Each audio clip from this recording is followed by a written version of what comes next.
My iTunes broke. Oh, it's probably trying to update, and so I can't click anything until the update window appears. Yeah, that's what it looks like. Okay, we'll just leave that. Yeah. Just I guess one last audio check, and we'll be starting in 5, 4, 3. Good evening, workshoppers. We've got a special episode here, as I commented on in the last show. We were gonna have some special guests, and then I just wigged out. Okay, there we go. No, I'm not gonna start over. We're just gonna keep that one. But yeah, we've got Dredscythe and Leviathan going through and joining me here. Now, I've completely lost my train of thought. Oh man, Good evening, workshoppers. In this show opening, we don't have iTunes going through and glitching out, but instead, we've got Dredscythe and Leviathan joining me here, just as promised from the last episode. We'll be going through with episode 183, its anniversary season, and we're going to be going through a little bit of a trip through memory lane. As we look back on both the 6-year anniversary of Reaper of Souls and the 6-year anniversary of the show coming up on the 3rd. But go ahead and say hello, everybody. Hello, everybody. Good comedic timing. Hi, all. What's up? It's good to have the boys back together. We're getting the band back together, as they say. I think is a popular meme on TikTok nowadays. At least that's what. Oh, is that what the kids are doing? like that. That's what YouTube tells me. No, it's Quibble now, apparently. Oh yeah, Quibi. Quibi, yes. Quibi, that's a good Quibble. thing. I'll quibble with your Quibi. Quibi is like the only ad I see on the internet anymore, on Reddit, Facebook, like YouTube and stuff like that. If it wasn't, they're shoving it down our throats. if it wasn't for the one ad with Sophie Turner, I would absolutely hate it. That's the one that does it for you? That's the one that does it for me. Specifically her leg. That's yeah, that's pretty much it. But They always find a way. Yeah. Do you want like a mold of her leg, like as like a leg lamp from National Lampoons or whatever, or whatever movie that was? Christmas Story. It's a Jewish. Christmas Fair. Fair enough. Fair. He got me, everybody. He got me. Finally. Yeah. Just this once. Just that one. It came in useful one time. Yep. Yeah. But yeah, I felt it was fitting that we go through and we have this one episode, you know, where we go and we talk about like kind of like a look back down memory lane, and it was kind of spurned by Leviathan. You had it was on your stream, and then that conversation, then you took over to Twitter to go through and ask for people's like their favorite memory or something that they had forgotten, you know, from the game. And I figured that would be kind of like a good tie-in, as well as having, you know, the boys of the Westmarch workshop, you know, back on the show to go through and talk about some of our, you know, favorite things, you know, some of our most fondest memories, both from, you know, the game or the show. And, you know, I had both Dread and Leviathan submit kind of like their top 10 lists, and then I had my own and kind of put them together to make like a top 5 between the three of us. To kind of see where it goes through. So the other two don't know the things I'm going to list, though they'll probably be familiar with a couple. And then we'll talk about, you know, like our overall feelings, kind of like, oh yeah, you know, type thing, which I think there'll probably be a couple of those instances, because there were some things that I had forgotten about or didn't think of, you know, on this list that I pulled from the other two. Oh yeah, if you think about what you have done in your life that's spanned 8 years, just remember all the things that you've probably forgotten from any of those activities, right? If you've, you know, had a hobby that was 8 years long, there's probably some part of that you've forgotten, or just, you know, school, like that's all of high school and all of college. I'm sure there's plenty of events and memories you've forgotten through that time. So it's kind of interesting, I think, especially now that D4 is completely out of the bag, you get a lot of looking back from people thinking, well, what will they take forward, and what makes sense to contemplate with what's going to come next. And yeah, that was kind of like you mentioned, that was where, you know, some of those conversations in stream have been. And I wanted to take it to a bit of a bigger platform with Twitter and just see, because like you said, there's so many things you've already forgotten, and other people have different priorities in their memories. So then they tell you something, you're like, oh yeah, and that sparks just all these really cool conversations. Oh yeah, like there's one thing, to keep the conversation topical from the pre-show from 8 years ago that I've forgotten, and that was my login to the unemployment website. So How very topical. I know, right? That's Really awesome. like causing me some issues having to go through and request a new PIN and all that stuff. That's fun. Oh jeez. That's like so on the nose. Right? The times we live in. Oh yes. But before we go through and get started, in looking at like kind of like that look back at all the things, Diablo 3 and such, kind of have to address the elephant in the room, and that is of course the fond farewell to Nevilistus Brandy Camel, who will be leaving the Diablo, or who has left the Diablo community. Yeah, man, this one really took me by surprise. I've had so just I guess starting over and briefly, hopefully, I feel like I've known Brandy, ever since all of us kind of met her at the Reaper of Souls launch party, which is kind of interesting that we're gonna do this look back, because it's coming full circle. And I just remember thinking like how much of a bright person she was in so many different facets of that word, in terms of like just her personality is very welcoming, very like cheerful, gave me a lot of hope, because at that time we were also getting the expansion and none of us had gotten to play it since we were at the launch event, but she was just like so effusive about how great it was going to be. And just her Blizzard spirit. She told us her backstory at that time of how she had actually worked for the company previously, and then ended up getting let go. Yeah. And then she was able to come back and then get this sick role that she was really, really into for community management. And then we saw, what has happened since that time, 2014, how she's flourished and done so many different programs and things with the community and with the developers, tying that all together at, the biggest event of the year, which is BlizzCon each year.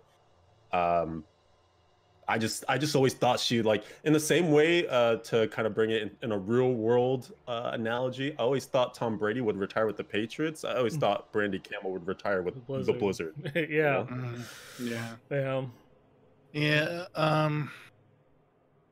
It's weird because I still haven't told her anything either through Twitter or private, because it's for me personally, it's still like it hits harder, but for as much as it hits harder, I'm actually so much more prouder for her, because I remember seeing her. She must have just come back, because I remember being at the first fan site mixer where she was signing everybody in. That's when Lyra was the main CM, and Valfler was the supporting CM with her, and Brandy had just come on and was now the third CM we had at the time, when there was a CM team. But that's everything else. But I remember going in, meeting her, saying oh great, we have another person. She had her stereotypical braids that she usually has. She was very identifiable. She was very enthusiastic.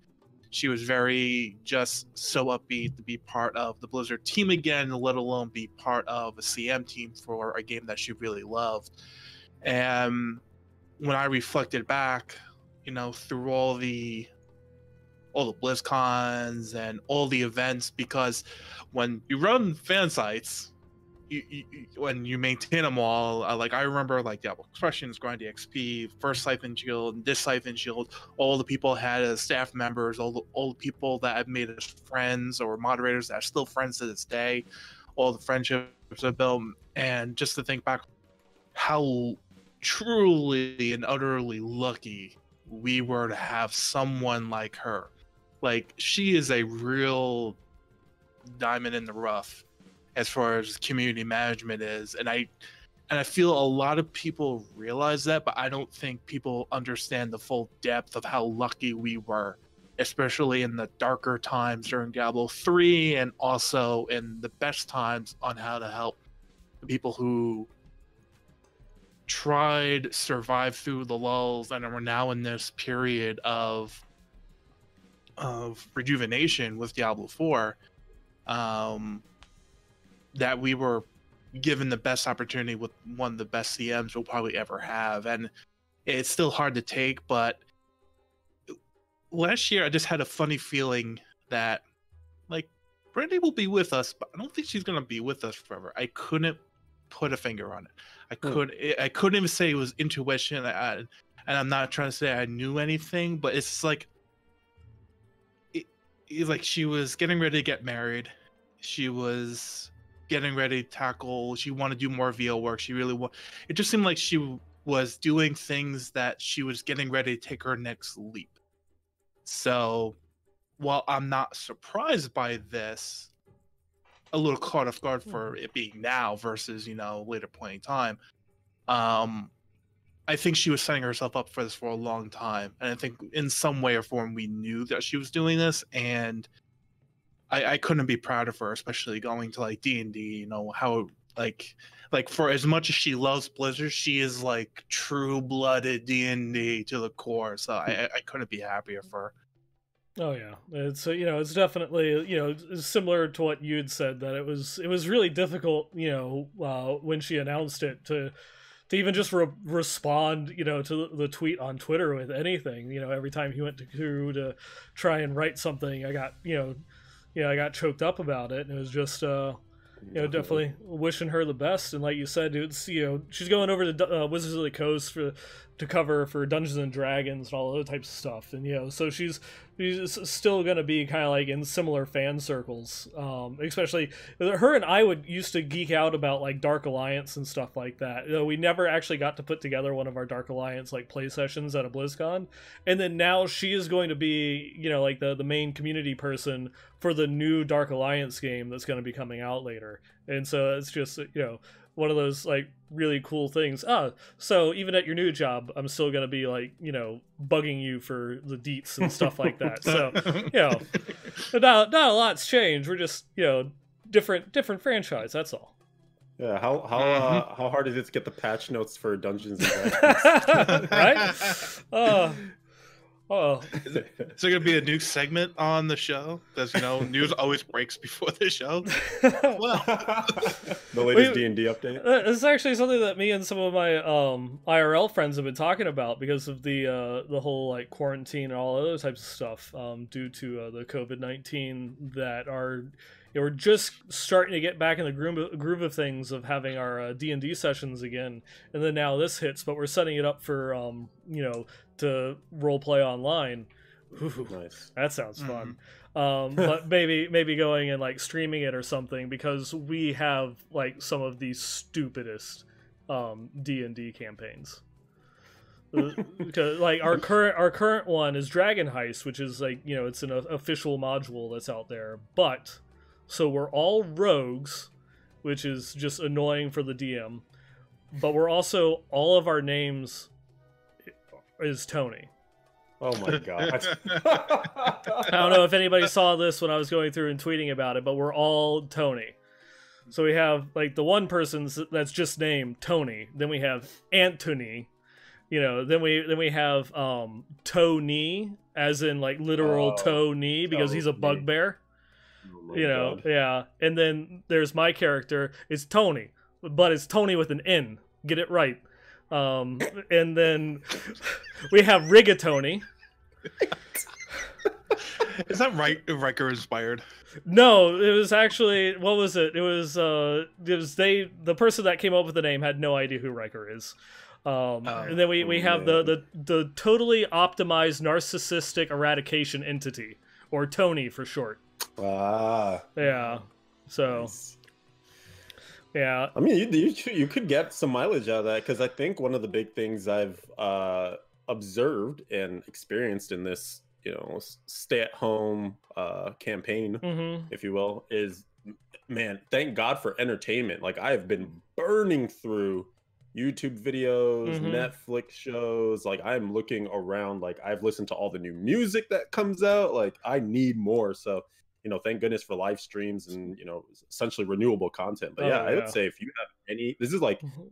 as much as it sucks for, the impact, like we're talking about pre-show of people's livelihoods and, jobs, cutting people and reducing pay. Like if you have any sort of adventurous idea, maybe now's the time to jump on that, because hopefully a little bit of free time with maybe less travel or less work, and you could try to just not say you Uh-huh. become fully self-employed, but just start a new hobby and see where it takes you. Yeah, which reminds me of another coronavirus joke that I have enjoyed. Was it turns out that it's not my lack of time for doing anything; it's I'm a lazy piece of shit.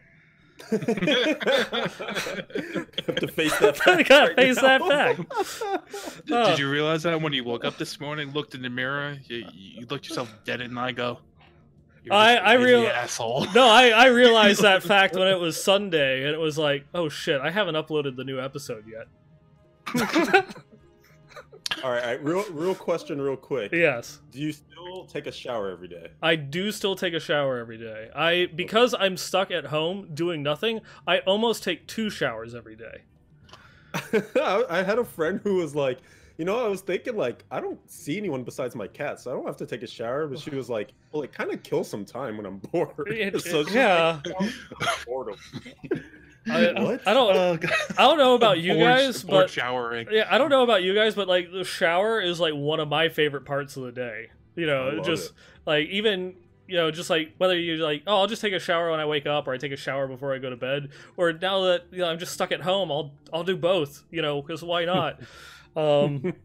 There's just I don't know. I enjoy showers, but Well, yeah, it is Florida, so yeah. That's true. And the weather is absolutely beautiful, and everything is closed.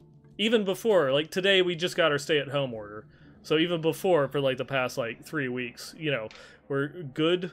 We're a good family that takes this thing seriously, and we weren't going outside, to any of the parks or the beaches or anything like that. Even though like fucking everyone else was, and spreading the virus like mad people. Like pictures of even after they closed the beaches, like in Fort Lauderdale and Miami, and they still had literally thousands of people going to the beaches beyond, Ridiculous. beyond the amount that like the cops were able to control. So they had to like bring in like riot squads and stuff like that to clear the beaches. Storm the beach. Is every conceivable joke that you can make about Florida is it's just true. Florida man is evolving, and it's great because like there was that one famous interview of like the spring breakers that were like in the middle of the whole coronavirus thing that were down in like Miami. And it comes to be, it's like, oh yeah, no, they're people coming down from spring break. These are just like idiotic Zoomers from all over the country. Half the people actually, they were like from University of Florida and FSU, so they were from Florida, going to Florida for spring break. Of course. Yeah. Anyways, Brandy, we love you and we miss you. Yes, Brandy. The one thing I did want to mention was, we did kind of discuss BlizzCon and whether that happens or not this year. And then, a whole other side effect of that too is, well, and each time that we've lost somebody from our community, it does feel like they do show up to the next BlizzCon. Like if you think about when Josh left, we still saw him at the next one, beer in hand, Yeah, I remember that. You two did. I didn't get a chance to give him another hug. It was a good hugger too. Yeah. I imagine Brandy will be at this one, if there is one, hopefully. But it's just going to be so weird, like all the traditions and things that we've built up over the years and, just like inside jokes and things that have occurred. It'll be a changing of the guard for sure. And it would be, but hey, at least she'd be able to hang out with us the whole time. I mean, that's true. That's true, yeah. I mean, Actually, like that you got you got to take the good with the bad. That was one of the nice things of this past BlizzCon is just, it was like the first time that she actually got special permission to like take the opening ceremony as personal time, so that way she could come and hang out with us and enjoy the opening ceremony and all of its glitched out goodness. With us, sitting there in the front. That is true. Yeah. It'll be interesting. I think it was Dredd who said, the idea of that, like, we don't even know how lucky we were to have the CM that we had. And I think we'll Yeah. just real quick. I think we'll experience that as this transition occurs, because even if we get the best people, or no one's gonna fill Brandy's shoes, but if we get people that are very similarly styled as her, it's still gonna take time to ramp them up and get them kind of like working with the community in the way that we've kind of come to know and love with Brandy. So Yeah. it'll be interesting for sure going forward. To give people a more quantifiable metric as to how lucky we are with Brandy leaving, I believe the rumor that I heard is that they'll actually be fulfilling that position with 3 people. Well, they kind of. I mean, she did so much. She is a superhero. Like, let's just to put it into D&D terms, she is a 20th level, community manager. Yeah, I mean, it's weird to use the term like she did her best, because it makes it seem like she wasn't doing enough. Like, no. She did her best, and her best was actually like the best that probably any one person could have ever done in that position. Because we also have to keep in mind, she was the overall, for people who don't understand or didn't know, she was the overall Diablo community manager. I mean, she was responsible for not only Diablo 3, so the seasons, the patches, the PTR cycles, the new stuff, coordinating all that, but also working with Diablo Immortal, and all that kind of stuff, and also Diablo 4, so quarterly updates, getting all that crowdsourced back and forth, along with everything else underneath the sun. So I'm not surprised that if they do 3 people, probably 1 person for Immortal as that kicks off this summer, hopefully. Diablo 3 standalone and a Diablo 4 standalone, because as we get more Diablo 4 information over the next couple of months and year or two, that's going to be ramping up, and that's only going to explode. They're probably going to need to add another 1 or 2 people there eventually over time. Yeah. But yeah, like, that's no, it can never be stated, and it actually Leviathan, you brought it up when the news broke. I actually jumped into your stream because I know we've had many discussions, in general, behind the scenes, and we were talking about it. You brought up the image and how everyone contributed to that, paying for the cost of that to get it there 2 BlizzCons ago, and the video that everyone participated in.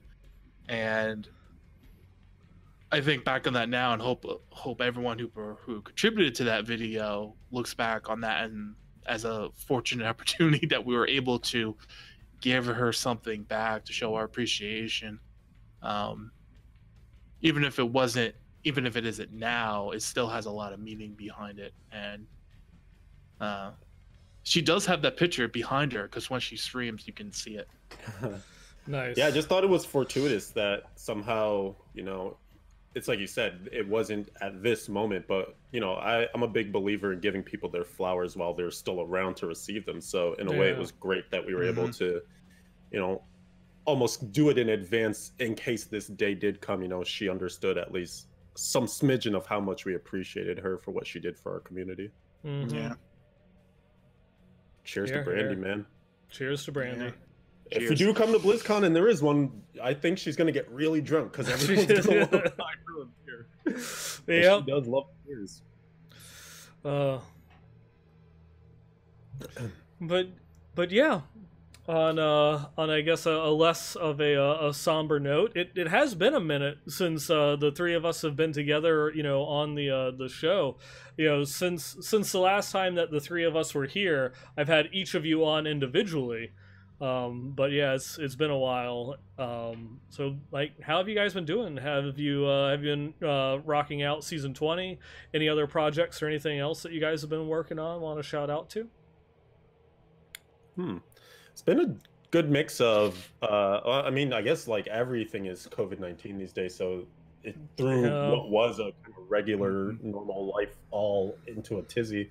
But it's been a good mix, I think, of work for me, like IRL, real life work, and then trying to still stay good about going into the hobbies, like sticking consistent with the streaming and definitely diving back into Diablo 3 with the new season. And for me, the work from home kind of helped with facilitating that, because now there's, zero travel time. So I actually got 2 hours back in my day. Ooh, nice. And I feel like, which is amazing. Like, you don't, I guess maybe you do. Like, everyone understands how much it sucks to like just be stuck in traffic and understand that you're getting to where you need to get to. But I just didn't realize the impact of how much that's more sleep. It's more time to just like do the things that you potentially want to do.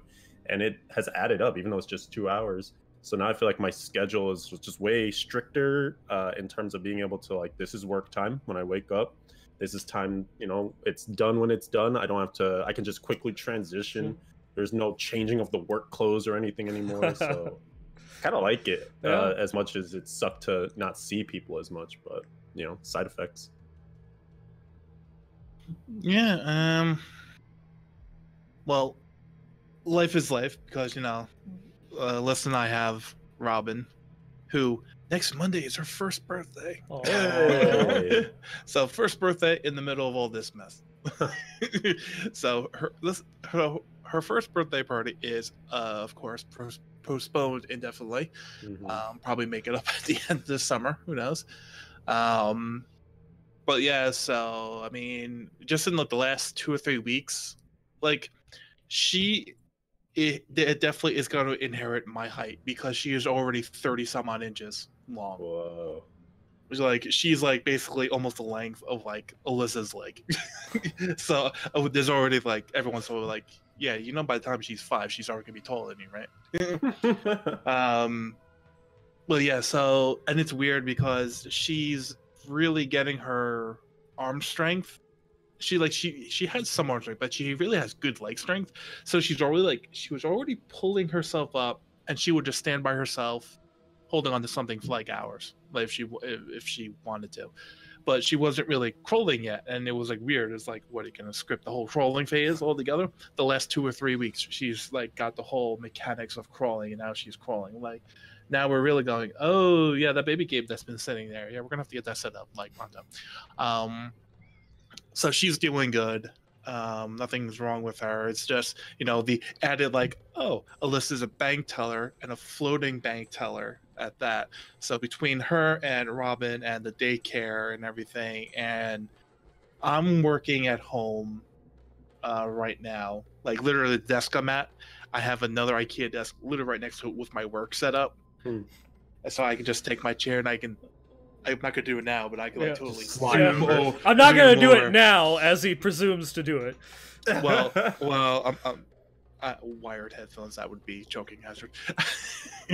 Or great entertainment. Oh, sure. What do bloopers the whole show? Why not?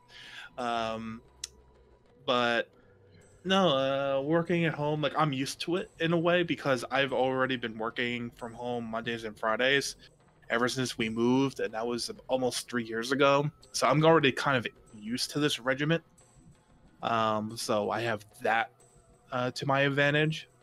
But just daily life, and every week going to the grocery store, and it's like every week, like you see how weird like the world has changed. Like 2 weeks ago, no pasta, no macaroni and cheese, almost all the fresh meat was gone. TP, like there's tumbleweeds going down the TP aisle.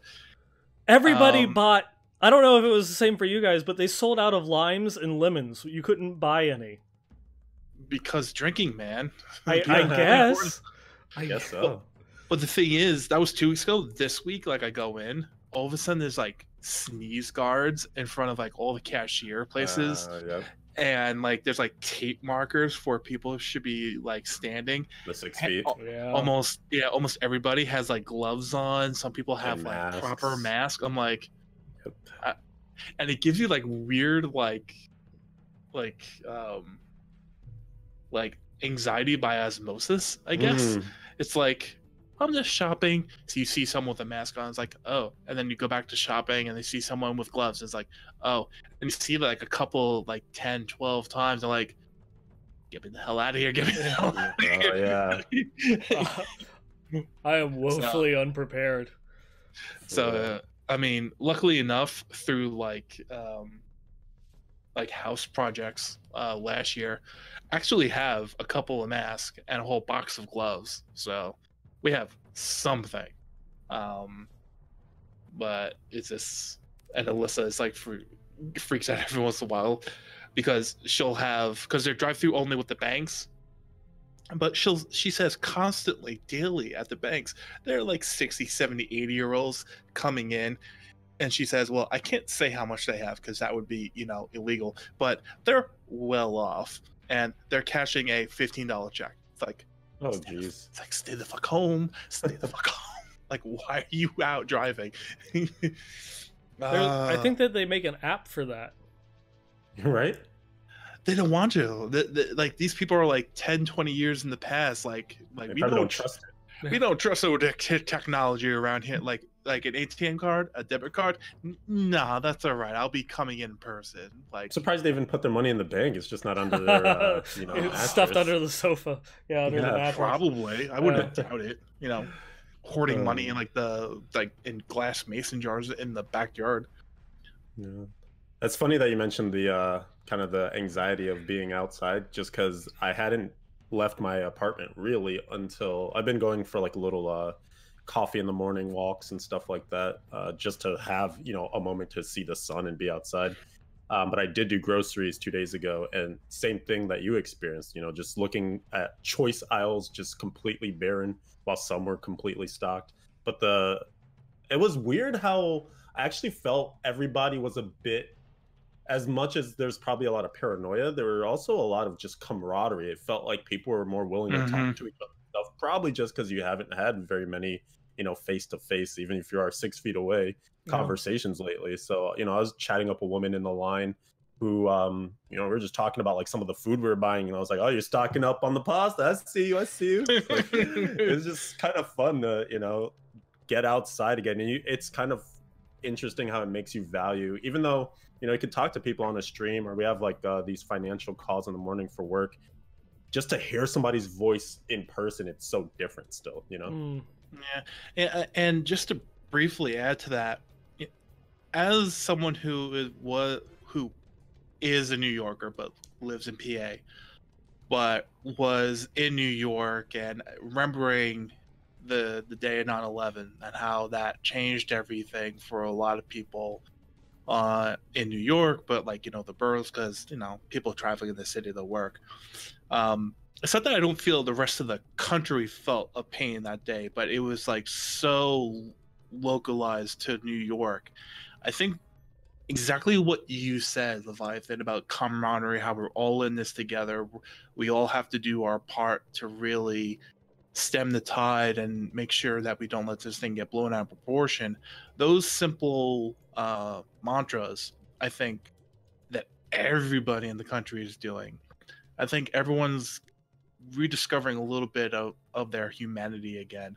How the longing just to talk to somebody, how we text a lot, but calling somebody, video chatting, Facebook, how people are doing Zoom for their school, but now parents, for better or worse, have to deal with their kids all day. But it's like you make the best of it. So it's like, okay, you talk to your kids, you have better conversations with them. We were joking how I don't know if it was before the show or right at the beginning of the show, about the husband talking to his wife saying, oh, she's actually a pretty good person. It's like all those things. I think we may have gotten a little bit lost. And then I think, even though this is a very tragic situation, made worse by human error, I think if we had to find a silver lining, if there even was one, is that we're realizing as a country, not to get like all American patriotic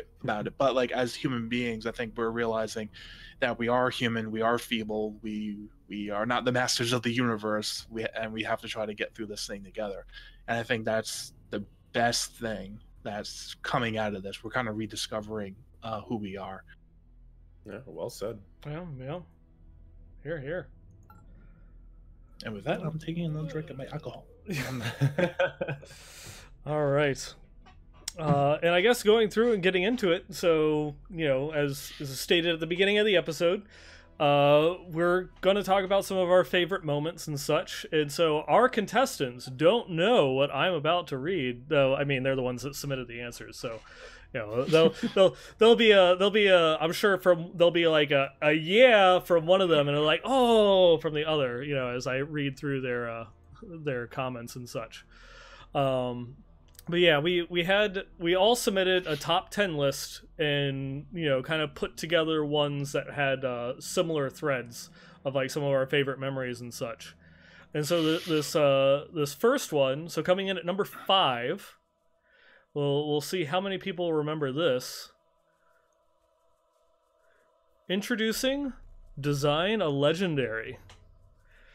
This one is this one's from Steven's list that I really liked. You know, specifically you called out the Shard of Hatred, and the thing that I had forgotten was that in addition to that was the Convention of Elements was another one that was designed by the community. Yeah, I was trying to think of some stuff for the list. I also love, by the way, that post was by Lolira when she used to do the post. Yeah. Way back when. Old school post. Oh yeah, and just thinking of you know, some of my, because a lot of my favorite things that have happened have been sort of the stuff that's out of the norm. You know, the game gets patched, and there've been tons of changes because of that stuff, but for me, the things that usually stick out the most are when it's above and beyond kind of that call. And one of the things I thought was really cool was, you know, some of the community involvement whenever Blizzard runs a campaign and somehow it has a lasting effect on the game. I always think that's really sick because you can always look back at those items or NPCs or whatever and be like, oh yeah, I remember when they added that because blah, blah, blah. So it led me down 2 different story roads, which was one, how the Shard of Hate, it was actually kind of rolled out over time, right? That there were all these different parts of like, well, should it be a sword or a mace or, you know, what's it gonna do? What's the powers? And then people were voting, you know, for Mephisto and kind of having some of his powers embodied in it. And then it came out and was super OP. And then they nerfed it to heck because the Whirlwind Barb was just destroying with it. So I think it's always kind of funny how, you know, these items come and go, and just that one has such an interesting backstory. It came to mind, and then I thought with that, oh yeah, Convention of Elements was another one that was designed, and the staying power of that, you know, sort of a different side of the story. Community designed that one, and it has not gone anywhere, and it's just always almost a must include in most builds. Yeah, if that one was interesting because that one was done live at BlizzCon. That's right. The big whiteboard. Hence the name Convention of Elements for those who do not know, because it was literally done at the BlizzCon convention. And for some reason, I remember when they were reading off that particular when that legendary power was in its rough stage. If I remember correctly, I think that was Datsmods when he was on stage. Yeah. I think. So, you know, that's a name from the past too. Yeah. For some original streamers.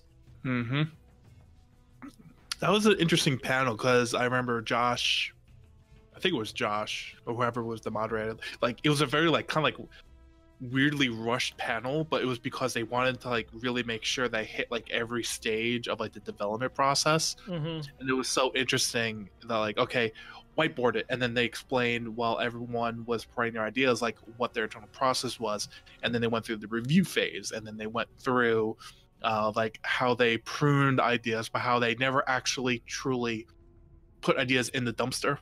They're just kind of put away in like a book and back on the shelf for later use if they can make it work. So I thought that was very cool to get insight into. You know, it'd be interesting if there's an image of that whiteboard to see if any of those other ideas got into the game. Ooh, that's a good one. Yeah. You know what I'm doing after the show. Yeah, because I know that they don't keep the virtual tickets, you know, live for forever. Only like a couple of months. But I wonder if anybody has that recorded somewhere. YouTube is a wonderful thing. There you go. Right. Yeah, to try and find that and see what they did. Yeah, go ahead.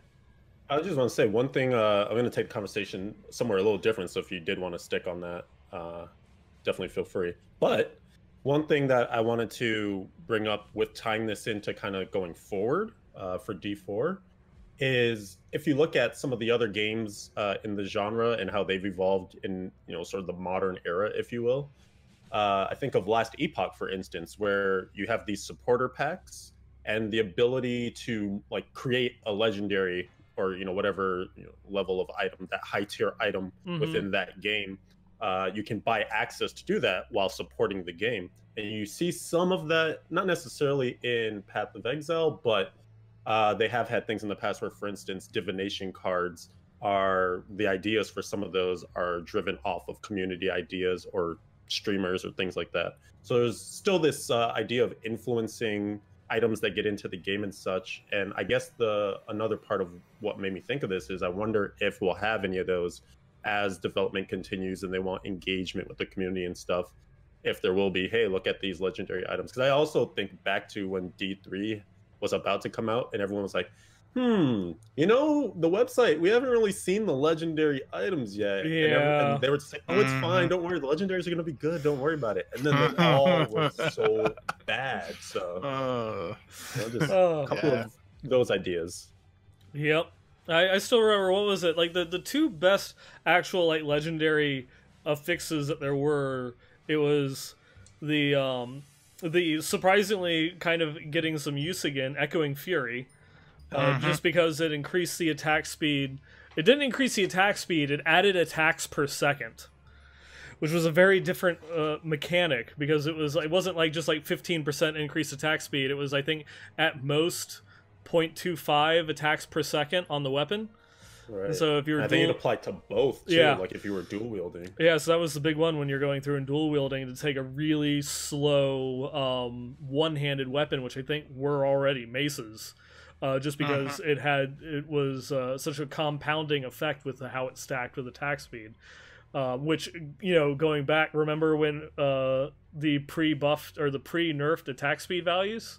Oh yeah, like 15% attack speed. Yeah, 20% on some item. Yeah, and I think that was actually one thing that it was either Joe Shelley or Travis Day later commented. I think it was only like a couple of years ago that was like the one change that he regretted making, because then once they went into Reaper of Souls, attack speed was like the least valued stat, and if they had kept it at the pre-nerfed values, it would have been fine. Yeah. That was a 30% nerf, if I remember correctly. That was pretty major. And that one patch, like every item, and like nope, like nerf to the crown. Yeah. Like entire bills were just cratered. Like I think it was actually halved. It was a full 50% nerf. Halved. Yeah, the highest. Yeah, the highest that you could roll was 7%. Yeah. And if you think about, that would make sense. Yeah, because I remember 15% values. Yeah. If you think of some of the items that came out afterward too, a lot of them increase your attack speed, right? If you think of like Gavel of Judgment or Yang's Recurve, so many, they had to kind of build it in to make the legendary powers better, because you had lower values of attack speed. You could tell that they were trying to drive home some of these ideas of, ooh, maybe we did go a bit too severe there, so we have to give some back. Yeah. And then the second item was, what was it? The one Kim Lo. It was just because it had plus elemental damage on the weapon. Yeah. And that's actually back in style too, although it has a legendary power now with Tempest Rush. But... Yeah. It's the good old days, man. Funny how they all come back around. Well, but yeah, that definitely is one of those things that we hope. We've seen, of course, we've seen more legendaries for Diablo 4 than what we had seen of Diablo 3 up until the game launched. So that's good. We've got that going for us,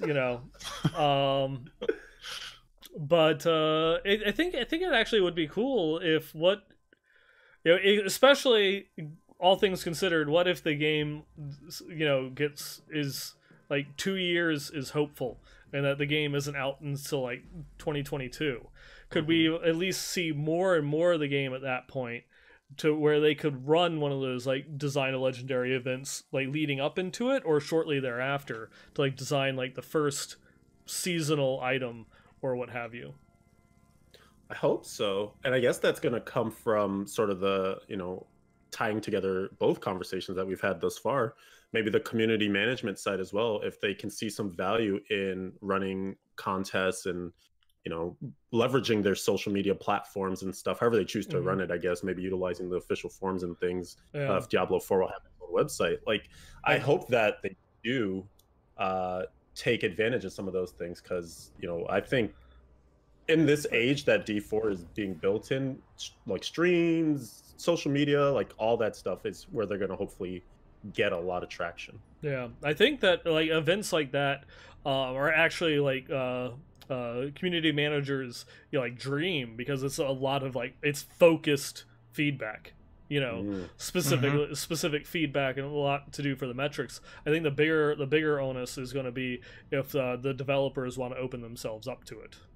That's right. That's true. It has to come from both sides. Yeah, which hopefully they do. Hopefully it's not because D3 had its own like pre-release developer mentalities, and then shortly thereafter they realized they had to switch their view on the community and what they did versus what the game really was, and then the changing of the guard with Josh and Rebirth Souls, and then how when he left, the legacy he had fostered, and the way the team was driven, the way they carried forward, and then remembering how all the missed opportunities since then. I think that's my biggest,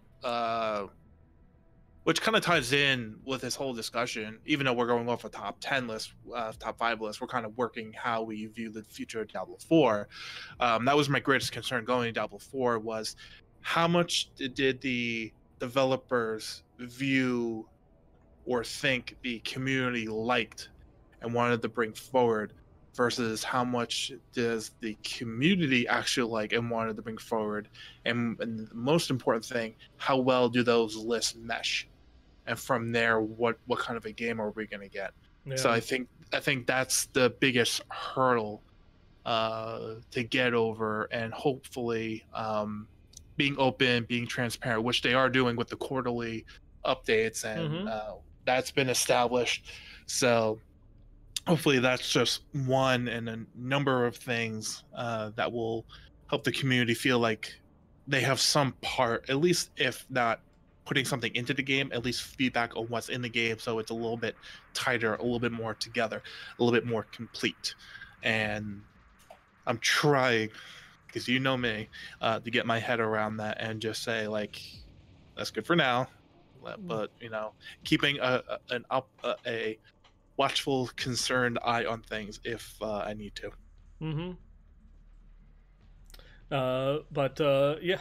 Do we have any last comments or thoughts on that, such as like basically the whole community designed like events and stuff like that?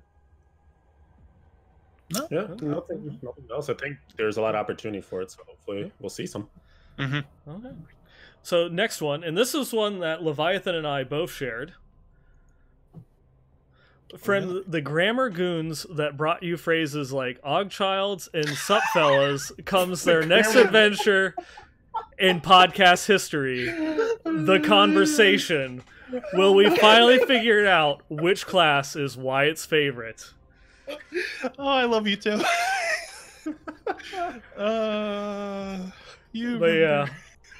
This one was on both Leviathan and Mai's list. It was one of our favorite moments. Was the time that we had Wyatt Chang on the show. To go through and do kind of like a little part interview, part like just regular episode where we covered the news and stuff like that. Just hanging out and chilling and talking with Wyatt.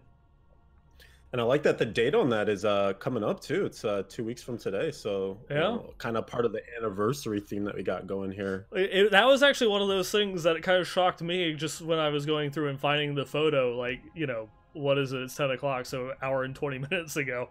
I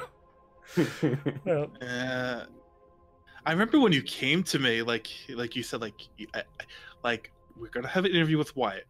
I mean, it could change, but like I want to do something to promote it. I'm like, okay, what do you want to do? And you said like, the interview, and it's like, yeah, the movie. It's like, yeah, I want to do like a poster or something and I'm like, oh.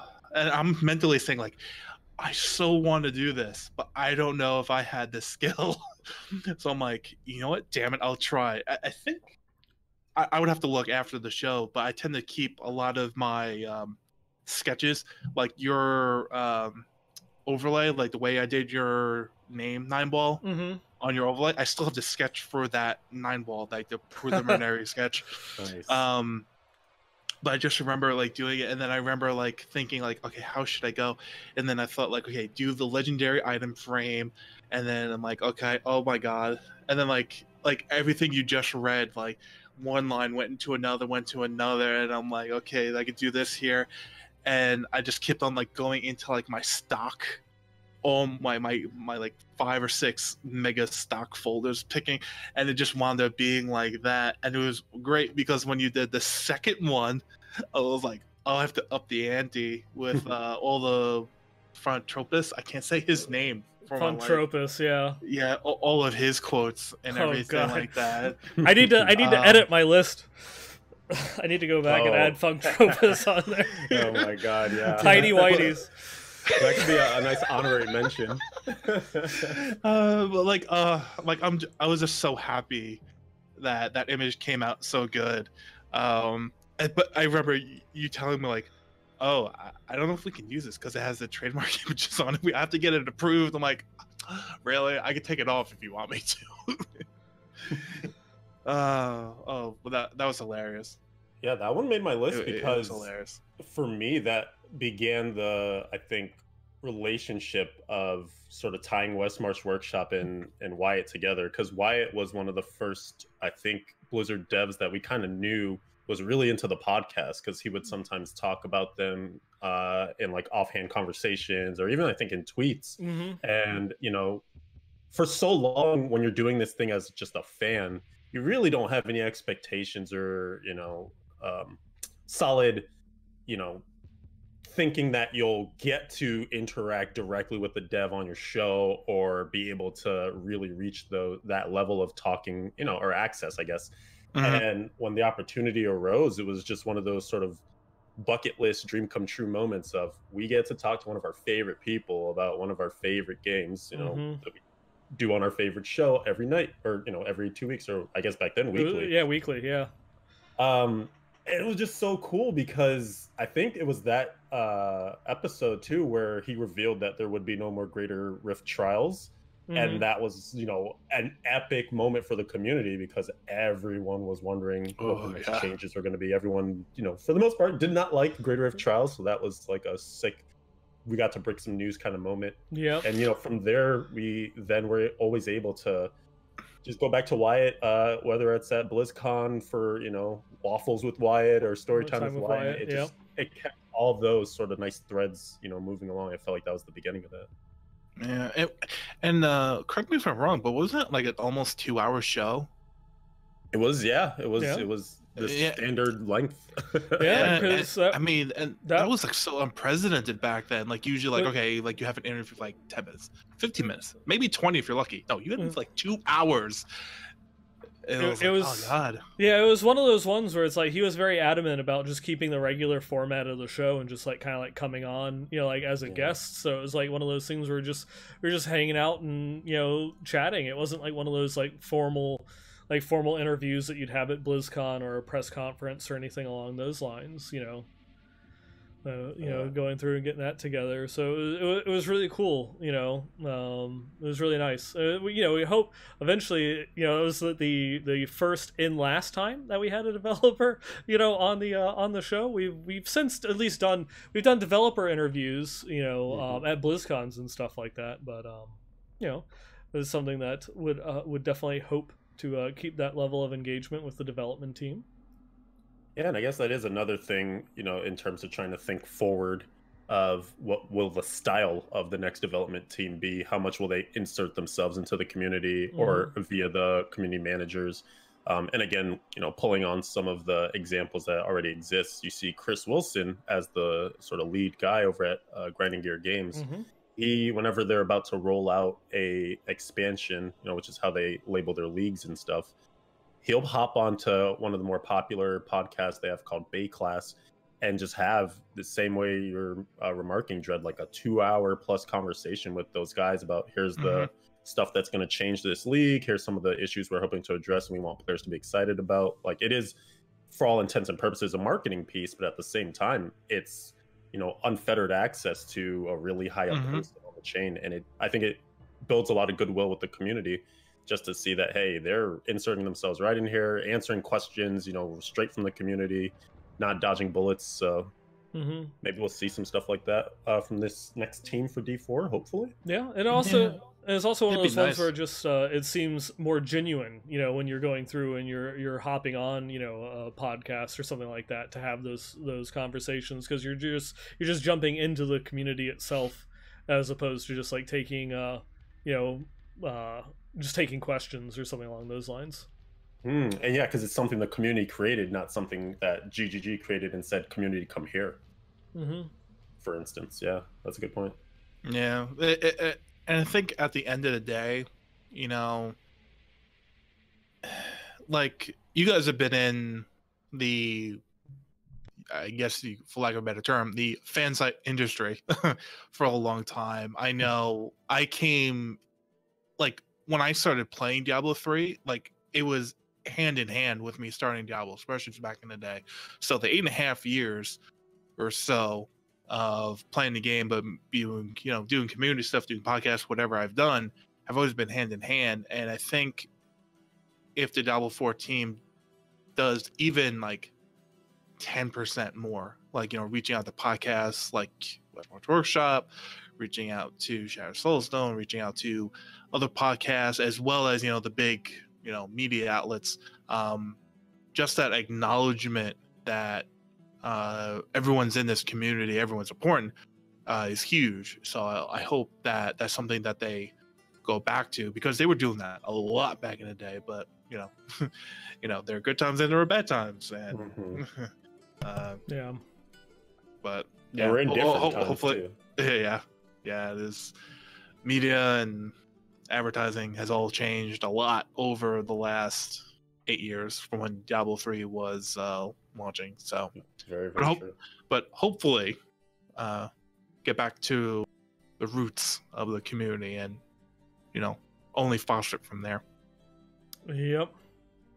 We can see, and like I said, you know, it's like we've had, you know, at least much better luck so far with the Diablo 4 development team than what we had at the same point in time with Diablo 3.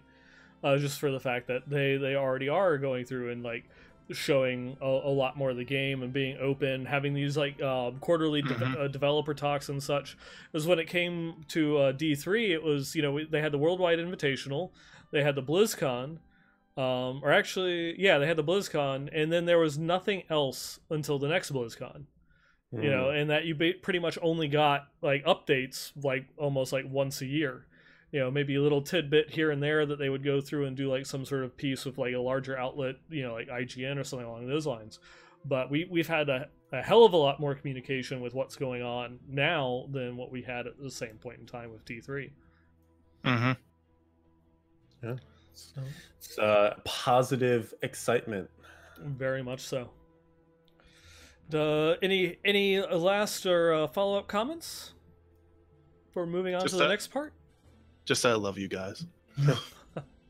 Very well done on that poster, Dread. Yep. And heck, if you do another one, there'll be a third poster. All right. So this next one was a little bit difficult going through and trying to find an image for. I'm gonna go off. This one comes from a crossover with Dred's list and my own. Ours were similar. Dred's was focused, and mine was more generic. And so we'll start off with this one. Critical hits have a chance to reduce the remaining cooldown of all spells by 1 second. Critical mass. Critical mass wizards. And that was one of those ones where it's like, on my list I had it as you know, basically like removed or forgotten builds. You know, that just are like gone. And it was funny because the two big ones I could think of was, of course, the Critical Mass Wizard, which got left at the door with Reaper of Souls, and then the Energy Twister Wizard, which was fixed, you know, via AI changes many patches ago. Mm-hmm. Yeah. No, I mean, the glory days. The glory days when I was in the the mage wizard clan with Jage and all the other top North American wizards. How when I was Paragon, like 800 in a season, and I still felt like I had not earned Paragon at all because they were all rocking like 12, 14, 18 back in those days. So it was like everyone on my friends list, I was still really high, but compared to them, I was still like the newbie in the clan. And then how they were rocking out stuff, and how like even like the little things like even though it's not really related to critical mass, how they all figured out they all had to roll demon hunters because demon hunters were better at getting the higher tiered trial keys that they couldn't clear, but the wizards couldn't get those trial keys because they weren't quick enough with their attacks, but they were strong enough to beat the GRs. So it was a weird relationship that had to be dealt with. But man, critical mass, it just brings up like the almost 3 months that myself and JC Monkey back in the day, like we were like brothers in arms. He was on his monk, I was on my wizard every day, 3 to 4 hours, nonstop running the Fields of Misery and the Weeping Hollows, and if a defiled crypt had popped, we would go in there and do all those 3 to 4 hours every day. Saturday and Sunday probably did like 6 to 7 hours. Okay. All of that to get to Paragon 100 back in those days, which I still have the original screenshot in my files when I finally did hit Paragon 100. But it was like just watching Jage's, I like to say it this way, Jage's full-length movie feature film on what is Archon, how to gear for it, what to do, and how to approach it, because it was like a 90-minute guide. It was a soup to nuts everything, and I remember watching it, and it was so helpful. I instantly went from MP3 to MP7 because I knew exactly what I needed to do. And like, those days, like they were hard. The community may have not been the best, but there's still some, I guess, rose-tinted glasses for certain things. And it's like, would it be right to bring that back? No. But was it awesome for the time? Yeah. And I think a little weird, still related topic is, I think that was the main cause for the first story time with Wyatt, because it was Melkor, Jage, and myself had, I say, politely caught Wyatt off guard at the Blizzard Blue community booth where they were gonna be there in rotation, and we got into like real deep philosophical questions on like, is critical mass good or bad? If it's good, how can we fix it? Is it bad? How can we fix it? And we went through all the steps like, okay, what if we nerf it? How is that viewed through the community, but also how from the developer? If we leave it alone, how is it viewed? If we just flat out remove it, what does that send as a message? And it was like a good hour and a half. I remember leaving the conversation, but Melkor and JH were still talking to him. And that was the catalyst for the first story time with Wyatt, because the year after is when that became like a inside thing. I think that was actually one of those ones that is like, for that conversation, that they actually had to like leave because his time was up at the developers booth, and so they had to make room for other people. So then the whole conversation just moved over and then continued afterwards. Yeah.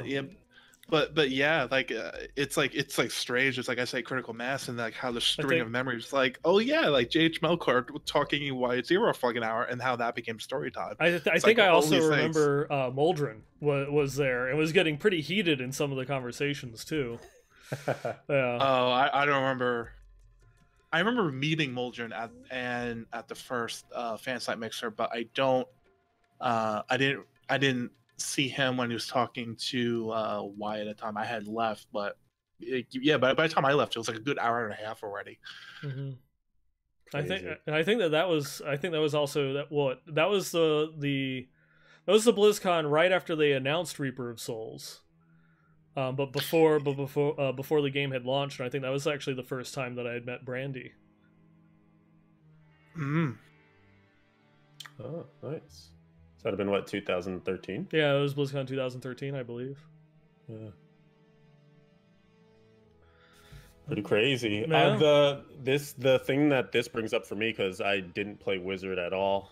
Well, I shouldn't say that. I didn't play Wizard much at that time. I did level every class to 60, but that was mainly my only messing with the Wizard. Mm-hmm. But I do remember this was the back when the Ubers were added, and they were actually really difficult if you're especially trying to do them on MP10 type, because I think that guaranteed the organ drop at that point. Yeah, because it was only a chance up until MP10. That's right. Mm-hmm. And if you had a critical mass wizard, you had full lockdown as long as both Ubers, because this is also before they added the Diablo one. This is for the level 60 ring back in the day. Or I think maybe it was the amulet. Maybe it was only the ring. It was just the ring. It was just the ring, right? And specifically, people wanted the ring because it was the bonus XP, like the 200% bonus XP for grinding out to get Paragon 100, because that was I never did it. I never got Paragon 100. I'll fully admit that, but that was a chore in order to try and go through and get that. It was a grind, yes. And oh man, so there's so many branches of stories. I have 3 things I want to say right now. Take your time. All right. Finishing up this one, it was the first time that I actually hopped on voice chat with people because through the Diablo Inc. gamers back then, forums and such, there was a Mumble. Remember Mumble? And craziness. These VoIPs that we used to use back in the day. I was in Mumble, and there were like some like stalwart people that always hung out in there, and one of the guys had a critical mass wizard, so we'd always team up with him just to get the Ubers done, and we just farmed that ring for forever. And that was really fun, because that sort of led me into like, oh, the community is fun. Like, there are people that are just interesting to talk to. There's a guy in there from Alaska, like a guy from California. I just remember like it was sort of one of those first moments of like, wow, this thing is global. It's bigger than just playing in my apartment here in Massachusetts. So that was really cool. And then the other branch real quickly is just that you just reminded me that, Paragon 100 was such a sought after thing because Magic Find was tied to it, if you guys remember. And so you almost felt like you weren't fully optimized playing the game until you got to Paragon 100. But then to max your Magic Find. Yeah. But just a quick interruption. Not that you weren't. Oh no, you totally weren't. Like I remember not getting legendary until like Para, because that's what we called it back then. Para, like 50 or 60, when the Magic Find finally started feeling like it kicked in. But brief. Go back. You go again. I think I was gonna preempt what Nine was about to say, was that the catch-22 was that you're now maxed on Paragon, so you kind of hated playing that character because all your experience was just going nowhere now. Yep. So it was definitely one of those ones we could see where they went to like make the infinite scaling, because the whole point of getting to Paragon 100 was so that way you maxed your Magic Find, because in order to make the game have a balance between like the character power and your farming power, so like your character strength, and then also maximizing Magic Find, because back in the day Magic Find, this for people that play D2, you're like, what are you talking about? Why wouldn't you have Magic Find? But in early D3 they had a very similar system to D2, where Magic Find was just something that would appear on items. It was an affix that you could roll to increase your chance of having drops. What they ended up doing is they put a cap on it, so that way your Magic Find was capped at 300%. And so that way, I'll have like a couple of like 40% Magic Find items, I'll get my Nephilim stacks, up, which also increase my Magic Find, and then I'm fine. I'm clear, I'm golden. I'm at my 300%, and now I can farm, and I can put everything else into my character power. And so they tied the Paragon system into that, so that way every Paragon level that you gained got you 3% Magic Find. And so eventually, once you're at the max level, that was it. You needed no more magic find on your gear, so you could have the most powerful character that you could, while also having your max magic find. But of course, as you're saying, well, now I don't gain any experience anymore, and so I feel as if going through and doing this is a waste. So let me start over on a new character and farm up to Paragon 100 on them instead. But now I lose all of my magic find. Yep. Which is sort of, you could see the sort of follow the dot, along the chain.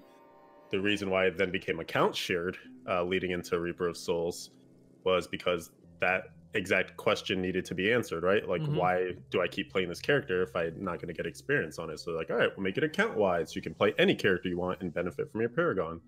And what Tuba's mentioning in chat right now was about infinite scaling. When it was slow to level, it wouldn't be terrible. Yeah. And that, I think, was one of the compounding factors. Was in seasons 1 and I think even 2, doing greater rifts was only really done because you wanted to get a ranking on the leaderboard. We did not farm greater rifts the way we do now. It was all about farming T6 because that was the highest difficulty back in the day. It was actual true-blooded prestige factor back then. Yeah. Yep. And then they decidedly added way more reward and experience to greater rifts, and they just kept making it even sweeter over time. And like we mentioned, with the removal of the greater rift trials and everything like that, they became way more accessible. So basically it became, a rat race of Paragon from all these different little decisions that were made along the way. Yeah. And what a far and strange journey it has been in order to get to here. Seriously. Oh my. One thing, Nine, that you mentioned right at the outset of introducing this was forgotten builds, or builds that were killed, essentially. And I had a thought that I think Wizard, funny enough, has had the most killed builds, because you have Critical Mass that's gone now. Yep. You have, like you said, Energy Twister. Even though you can kind of do it on console, I guess, still. It's still, I believe it still is the best Wizard build on console, because they didn't change the AI pathing on the Twisters on console. So you can, you can still do the Twister stacking.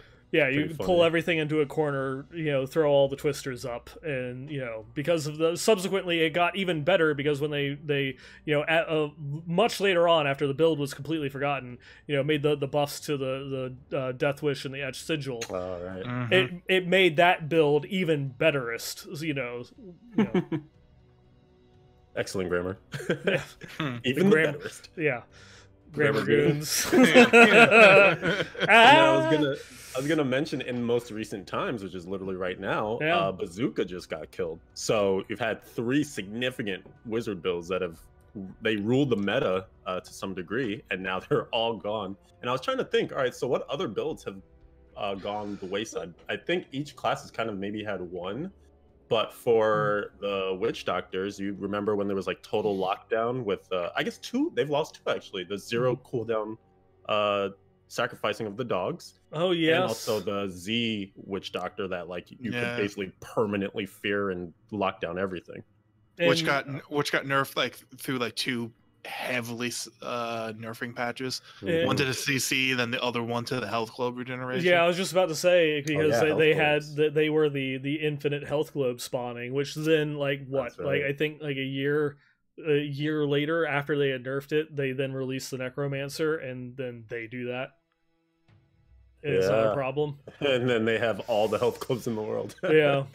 It's kind of funny, because there was also a rune for Crusaders on Laws of Hope, I think, where they could generate a whole bunch of health globes. And that was actually huge for Lawn Bombardment, because that build had really bad recovery since you didn't actually hit. It was all thorns. Yep. So you hope to generate your health globes through that law, but then they changed the law. The other one I wanted to mention too, which should be one near and dear to you, Nine. Remember Tasker and Theos? Oh god. Yep. The passive Marauders build. Yeah. Yeah, where you just had to have the skills equipped in your all of your sentries would just automatically cast the skills. And if you managed to get dang, well, there was a break point. There's a certain break point that you had to reach in your attack speed to have, I think it was 4. The standard one was you had cluster arrow, you had multi-shot, or maybe it was 3. It was cluster arrow and multi-shot, and then once you hit a certain break point, it would have a cooldown, because every single one of those skills had like a weighted cooldown before they could be used again by the sentry. And if you had enough attack speed, it reduced the cooldown of the skills. And I think the other one was like elemental arrow. And so that way it would cast the fastest one, which was elemental arrow, which didn't really have much of a cooldown, so it would just constantly cast that one. Multi-shot would come up, cast that one, and then cluster arrow would come up and then cast that one. And you could only equip like those particular skills in a certain way, because if they shared the same cooldown window, they would intersperse between one another. So I think that was one of those ones where it's like the cluster arrow and the multi-shot, because they had different skill windows, could be used, and you had to have enough attack speed to make the breakpoints with the elemental arrow work and weave in between them. Now, if you didn't hit that one, it was just multi-shot and cluster arrow. But then once you hit that, your DPS went through the roof, because then you could add a third spinner into the mix. I don't know if I could be pulling a number straight out of my ass, and probably am, but like 2.67. That's like an attack speed, attacks per second number. I have no idea. Yeah.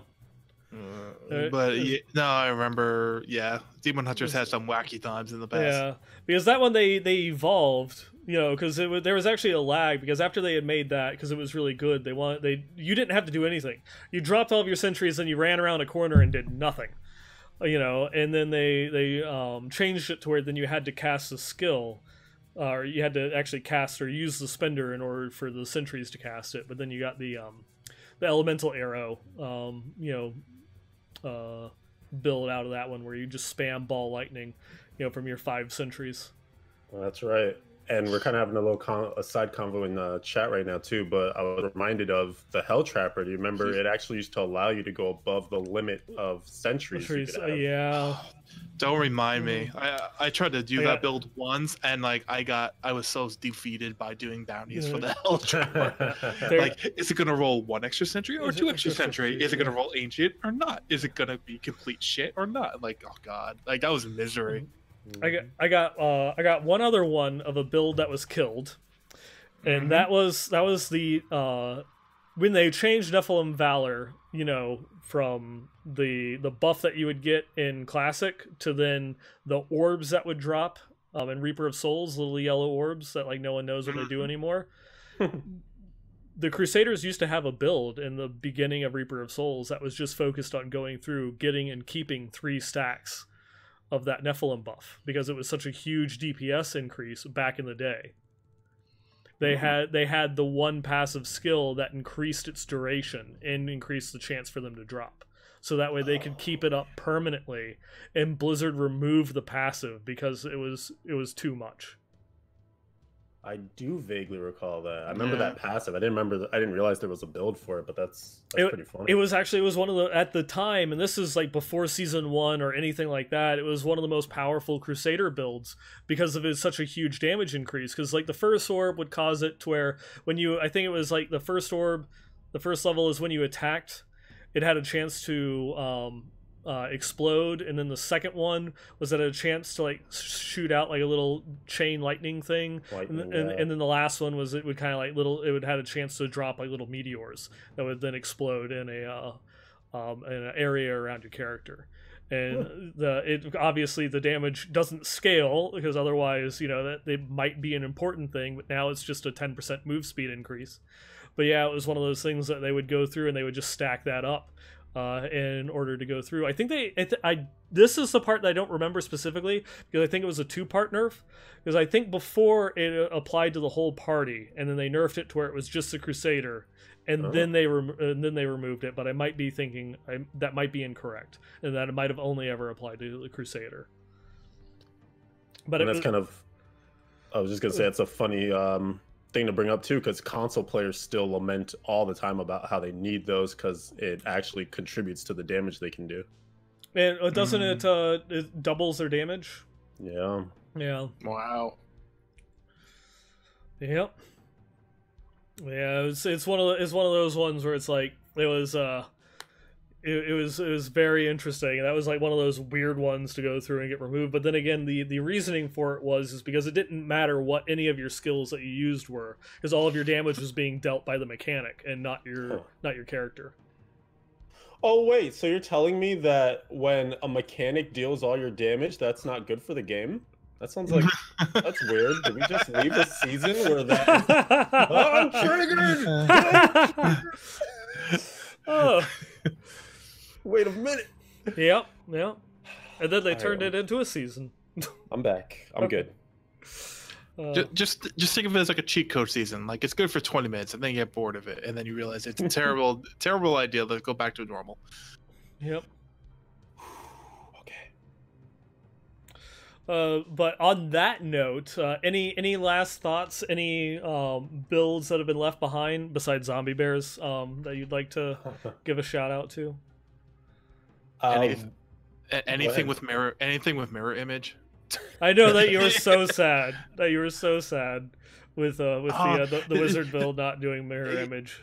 I mean, Leviathan gets got triggered like all last season's Steam. I'm like people, the old Hydra build was great for what it was, but it was only good because it was a kiting build, and it doesn't even have the right rune for it anymore because it was Poison Hydra back in the day. Yeah. We don't even have that. So I'm like, how many people actually remember it right? Like, whatever. Mammoth Hydra kind of takes its place. Yeah. Which is funny because Mammoth Hydra is the only Hydra that doesn't get extra heads. Yeah. Yeah. It still is like one of those ones I definitely feel, for the current D3 dev team, where you put so much time and effort into going and making the set and all of these mechanics for it and such, and then the lawn build is better. The lawn build is better, and it's usually the only rune that won't allow for extra heads. After multiple sets of nerfs. Yeah. I'll have to revisit that one on the drawing board, I think. Yeah. But the one that I wanted to give a little honorary mention for was original Anarius. I don't think we'll get it back, but it does make me wonder, what they're gonna do for the Necro with the new set, and also maybe some buffs to it, because they're in such a weird state. Whenever I try to think of like what build I'd like to play as a Necro, I don't like any of them right now. And I did really like the original Anarius. Of course, it's super broken with the procs, but I miss it. And it's one of those ones, it's like, in the grand scheme of things, if they went through and they revert those coefficient changes, how overpowered would it be? Would it even be able to compete with the Legacy of Dreams builds that have kind of like been the top tier for the Necromancers lately? Right. And not even just, this is like this, they have 3 new class sets, which I've said this multiple times on the show. Witch Doctor is the most broken class and the most broken set in the game right now as far as solo play goes, but it's still overshadowed by the fact that the seasonal buff makes Necromancers the most overpowered thing in the game at the moment. Yeah, but at least Witch Doctors are like, all right, Necros, this season, but after this, we're gravy training. Which going on the theme of this particular topic, and even though I've said this a couple of times on the last couple of episodes, play a Poison Nova Necromancer this season while you can. This is a one season you get to do it, and then that build will be killed. It's a cycle. Yeah, it is. Part of the balance. Yes. But yeah, going on for this next one, I didn't really have a good image to go and pick for this, but it was kind of a similar train of thought across all of our lists on this one, and that is BlizzCon community meetups, and even though we kind of covered this in the Wyatt Chang interview, but interaction with the devs. But, it's just like one of those ones that, multiple, different things from fan site summits to story time with Wyatt, or just getting to see and interact with your favorite people at BlizzCon, or other conventions, as you guys have had like the meetups at PAX East and stuff like that. Yeah. Indeed. Yeah, there have been some really fun stuff. I particularly have enjoyed, I think, it should come as no surprise, but BlizzCons have always been the most crazy version of that stuff, right? Because you have everybody in one location, hopefully, a good majority of the community anyways, and you can put together some really cool events, not only transpiring within BlizzCon, but also outside of it with all the fun things that there are to do and the traditions that come up and stuff. So I don't know, I've enjoyed sort of the ability to make California almost a second home, you know, get a lot of things that we do time and time again, like the Korean barbecue spots and Karaoke. the hot pot, karaoke, puzzle rooms, and just the fact that the devs have either given us those ideas of places to go or joined us in like some of those like eating and just so much. I just think it's cool because it really takes away, even though it's about the game, for the most part, 9 times out of 10 when we're discussing stuff or playing stuff, it's that other side of it that's just the human element. And I think it kind of ties in nicely with what Dred was saying at one point about the situation we're in right now. You just kind of remember that everybody's just a person, right? Even though this dev has maybe made some item that you're super stoked about or nerfed something that you're super angry about, you also just get to like realize that you're all just nerds and people together, loving to play these games and stuff. And so I'm glad that we get moments to kind of cherish that. Yeah. Not to be too sappy. No, it's like one of those ones that's like going through and just like mentioning it, and I have like images and stuff like that going and flashing through my head. Now I'm having to like kind of like hold back tears, especially after what was it, SVR like has like his once a week tweet about like missing BlizzCon or having a dream of being in the Marriott lobby. And I'm just like going, and you're going through and talking about like getting those suggestions and stuff in the Korean barbecue from devs, and it's like this past year, like we didn't really have a chance to hang out with Zaven or meet him at the convention, but we ran into him at Korean barbecue this year. I was about to say, we got to freak him out. Yeah, SVR and I kind of like just walk up to the window and we're making faces at him while he's just sitting there with his family trying to eat. It takes him a minute, and he just eventually notices there's these two strange people staring at me in the window, and he kind of like looks over and he gives us his look, and then he realizes who it is. But yeah, it's definitely, it's just the friendships and the connections that you've made along the way through all these years of being part of the community, interacting with people and such. It's yeah, and I mean there have been times where like because it's so, like I said before, like 8.5 years, like for me it's almost impossible to separate my journey with Diablo 3, which was my entry into this franchise, like separating it from all the community work that I did. And I did, like, compared to what I'm doing now, I did a lion's share of it back in the D3 days, like, with everything I did. So it's almost impossible for me to separate those two. Like, they're like parallel, intertwined journeys. And it's just so, I like being at the first BlizzCon, going there by myself. And then the second one, when I shut down Diablo Expressions, but I was watching Westmarch Workshop when it was Nine and Archon, and then this new fella arrived, Leviathan, and how Archon, I think it was, freaking botched the overlay to get Leviathan in there, but I could tell it was such a bad job. I'm like, no, this cannot. What do you mean? It was great. I was just stuck right in the middle there. Like right in the middle, but it was so bad. And like I said, like it creatively assaulted my brain watching it. So that led me to like fuck it. Like, I think I just whipped up Photoshop like the second time it was the three of you. Like, all right, I'm not going to change the design. I pretty much saw where all the elements came from. So just redid the overlay, made it nice and pretty, did 3, sent it off to the show.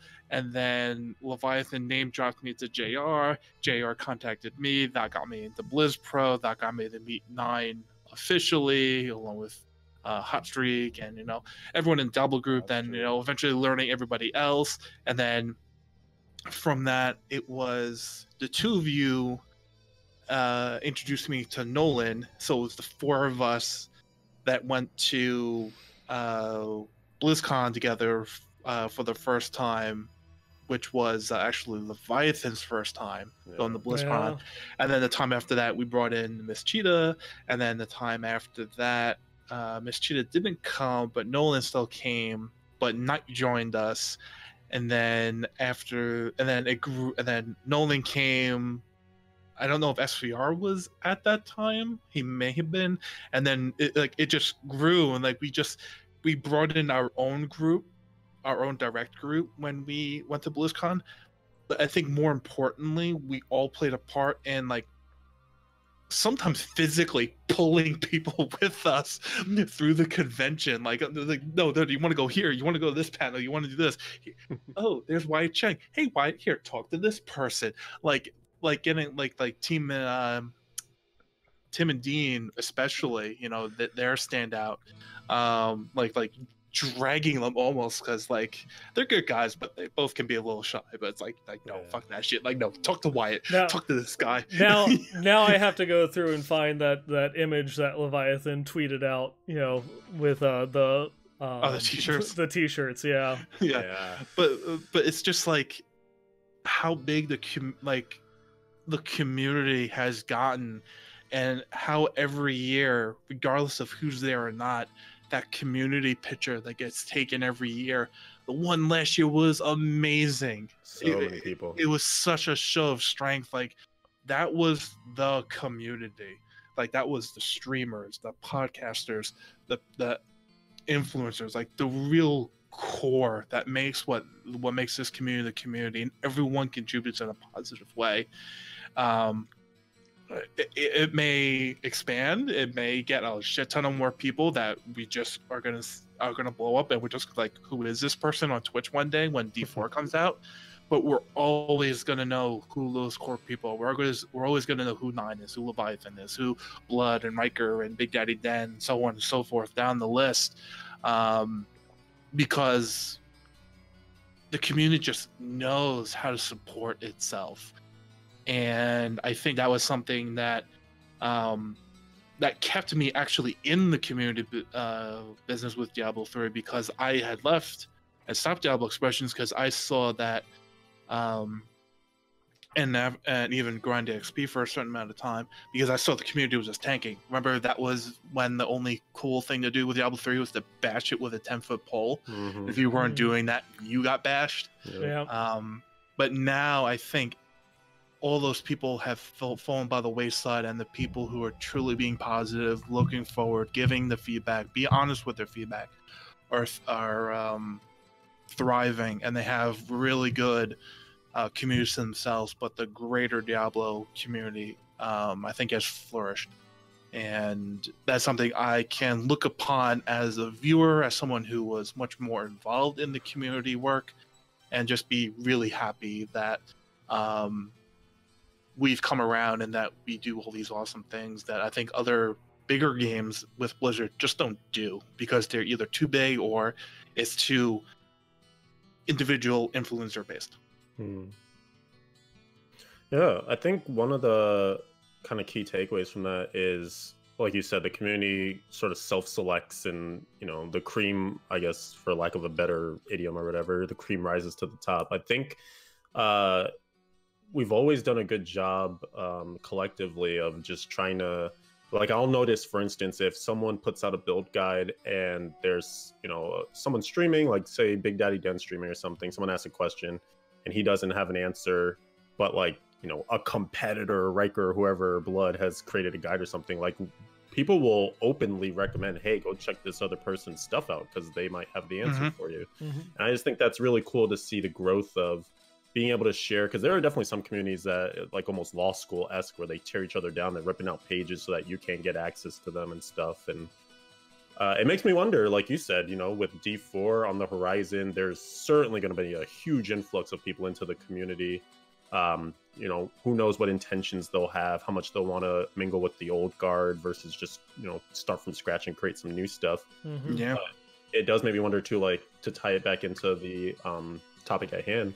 like what kind of programs will be developed as well too from Blizzard's side. If we'll see more of those, like Brandy was a great person spearheading when the developers used to stream, right? When they used to actually have those. I just remember, I'll never forget when it was like her, John Yang, and I think Travis did one.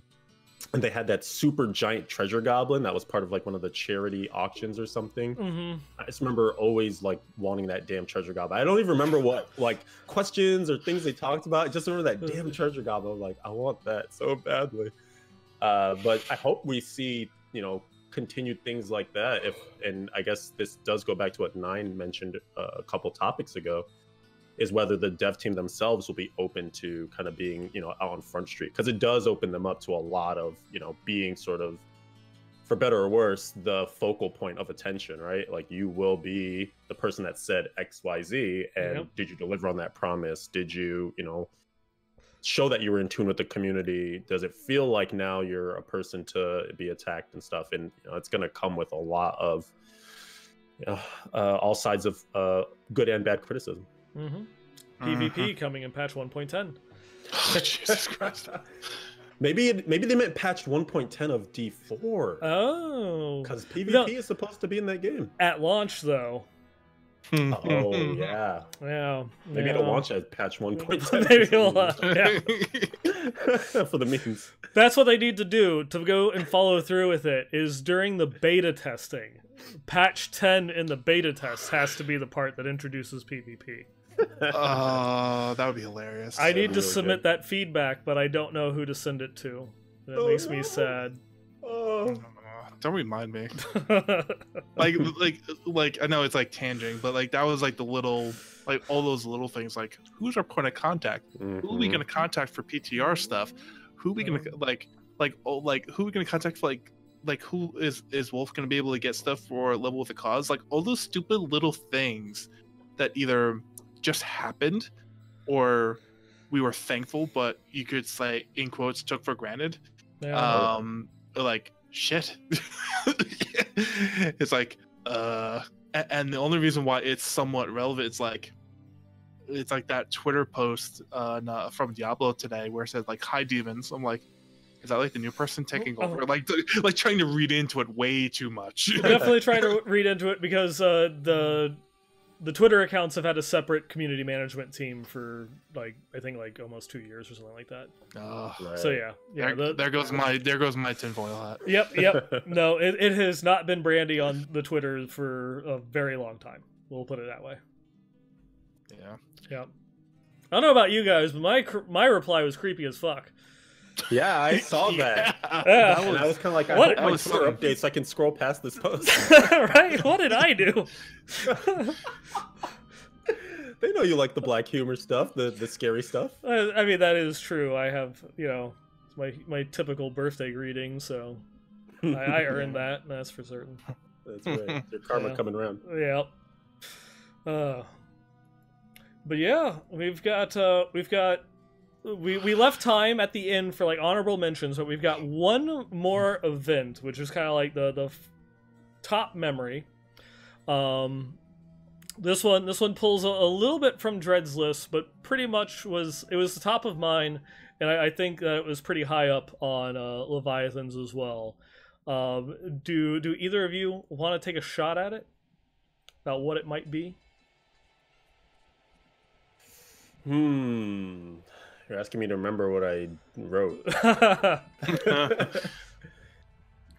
honestly have no clue, because we covered so many things already. Well, while you're going through and thinking about it, I'm just going to put an image up on the screen. Oh, is it D3? Is it like D3 launch? It's just one of those ones where it's going to take them a minute. Oh, I know what it is. It's going to take him a minute before he sees it, but then he'll know. The Reaper of Souls launch party. Yep.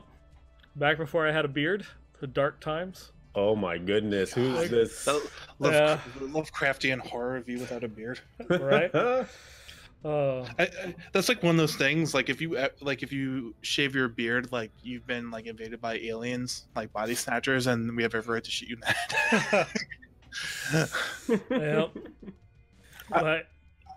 But see, you two will be able to. I'm gonna go first because you two are gonna be able to talk about it because you guys were actually there. I was home, even though, and the reason why I was home is because that shit was fucking expensive, and I had no money back then, and I'm like, I can't. Like, I didn't have the money like to book the flight, go there, do it. But then like watching it and everything, I'm like, man, that's a fucking cool ass party. I should have gone. Who cares if I couldn't play Reaper Souls for like 2 days? Like, whatever. But yeah, it was pretty cool. And it was also cool that they also announced seasons in some form or fashion already. Because they've been teasing the ladders for forever. The ladders. All the tweets and stuff. Oh god, I forgot about that.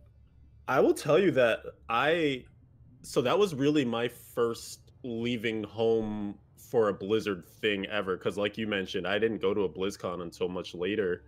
I really had no idea what to expect or what was happening, but it was such a cool. It felt like watching the Avengers, and like I can't believe I'm about to make a movie thing happen, but it was. I know, right? Don't worry about it. It was like watching Marvel movies on the big screen for so long, and then getting to just like meet those people walking down the street. Like I remember as soon as I rolled up to the venue, I ran into Flux, and I was just like, holy, that's Flux. Like, I know that voice because I'd never seen him before, but I knew the voice, right? And it was just moment after moment of that, running into Nine, Archon, seeing how tall he actually was in real life. Like, I was super, it's kind of interesting to compare it to now, having done so many interesting things with Blizzard. Before any of that, this was being like really on the outside looking in and just being such a super fan. And it kind of, like, it was wild just how many things I think have sparked from that, because that was when Blake wasn't even yet a CM, Water Fiend back then. I got to meet friggin' Mr. Bitter and Rotterdam, like the caster duo for NASL, NASL, for StarCraft at that time, and it was just so great. Like, they spared no expense. It felt the venue was so cool, the red everything. Ran into Grant Imahara from Mythbusters. That's right. It was, so many people came out for it, and it was, it really showed the wide effect that Diablo has. It's a game that's played by so many people. There was so much intent on, what is Reaper of Souls going to do for Diablo 3? Is it going to bring it back to glory? And they also, do you remember, it was actually like really cool that it was a seamless launch, right? You could still be logged in. There was no major downtime or patch or anything. It just rolled into it was butter. Like, you were logged into your character, 9 o'clock came. It was like a seasonal launch. Like, so cool. Like, it just, like a switch was turned. The game said Reaper Souls has launched. You loaded into the game. There was maybe like, a 30-second delay before you got into the act, and you had that first initial outskirts of Westmarch scene. But yeah, it was butter. It was a complete opposite of Diablo 3. And it's like, devs still don't get the credit for Reaper Souls, but Ever still remembers Ever 37. It's like, how the human mind remembers things. What's even funny, just sorry, I haven't been talking too much, Nine. Just one quick thing, that Error 37 thing I think will just always be transcendent in history, because even in Hearthstone there's a card that when it dies it says Error 37. The Cobalt Guardian. But yeah, it's kind of jumping off from some of the points that you made, Leviathan, it really was that's like the event, and the reason why I was at the top of my list is that looking back on everything in Diablo, I can look back at that one event as being like one of the pivotal points, for changing like my relationship with the Diablo series as a whole. And like you said, it's like I was like kind of like one of the last times I felt like you were from the outside looking in, and this was the time that you kind of like you walked in the door and you're like, I got in. It's like I'm a part of this. I'm a welcome member of the community, and stuff like that, and just all the events of that night, because that was Archon, TJ, and then Twiz and I, the three of us had been talking for literal months about going through and putting the podcast together. It was always something that kind of got pushed back. It's like, oh, we got into the demo, or the beta at the time. It's cool, it's fun, all of those types of stuff. And by the I want to say it was like maybe like an hour into the event, and then TJ and I were just kind of like off in a corner. It was before he went through and started his stream. It was just like, we got to do this, and so we did it, because it was the March 25th is the anniversary of Reaper of Souls, and there's basically, it's like the week afterwards, the Wednesday afterwards, April 3rd is then the anniversary of the show. Because it's something that we had to go through and do to put together. That was like kind of like that catalyst that we have to get this show together. We have to do it right now. But just remember that I still have my badge from the event. And yeah. You can actually, it's got the schedule. It's probably gonna look horrible on the camera, but it's got the schedule of like all the events and stuff. Yeah, and then the opposite side was the puzzles, right? Or like the things that you could do. I think that was like a separate piece. Like you had to collect. Oh yeah. You had to collect like some things. Yeah, and then of course, I did like 2 of. Yeah, the collector's edition. Going through, you can see it barely in the frame there in the back. That we got to go through and get signed by all the developers and such. That was the thing I was jealous about, because I had my developer sign Diablo 3. I'm like, oh my god, that would be amazing to have both of them. Yeah. I remember, what was it? Vayflare, she actually signed mine with a penguin Tyrael. Yeah. That's awesome.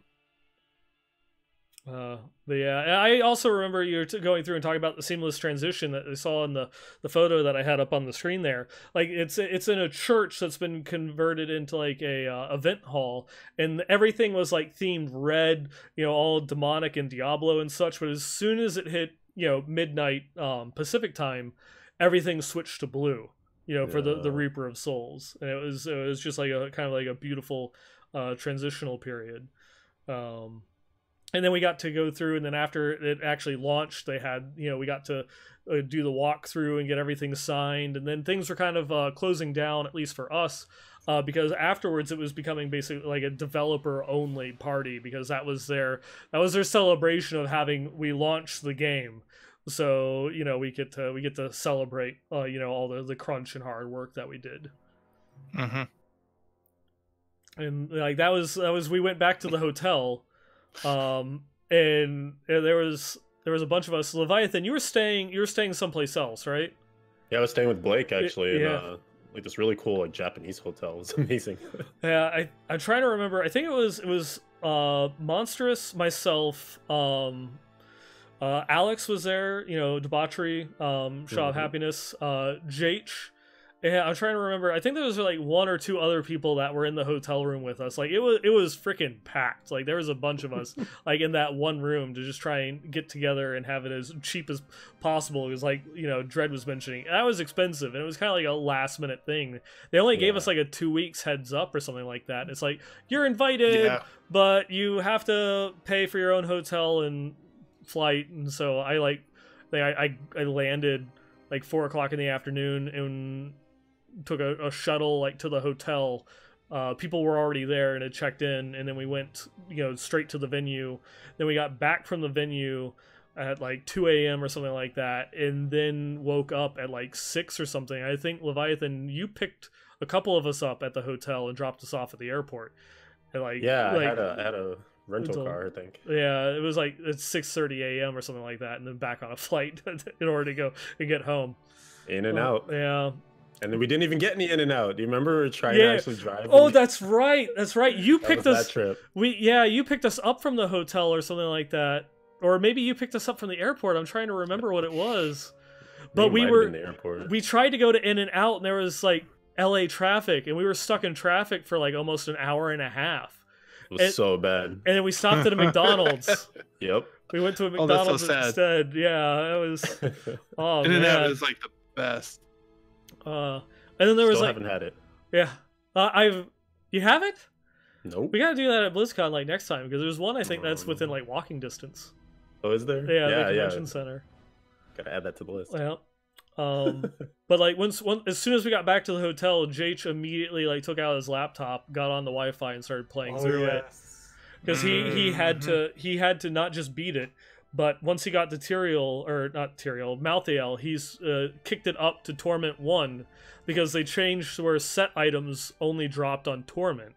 And because Malthael, and he dropped a guaranteed legendary, so he wanted to make sure most efficient way is to kill him on Torment 1 and get that guaranteed legendary with the chance of being a set item. And he was bashing his head like against the screen, like so frustrated trying to kill this. And I remember it woke Nolan and I up.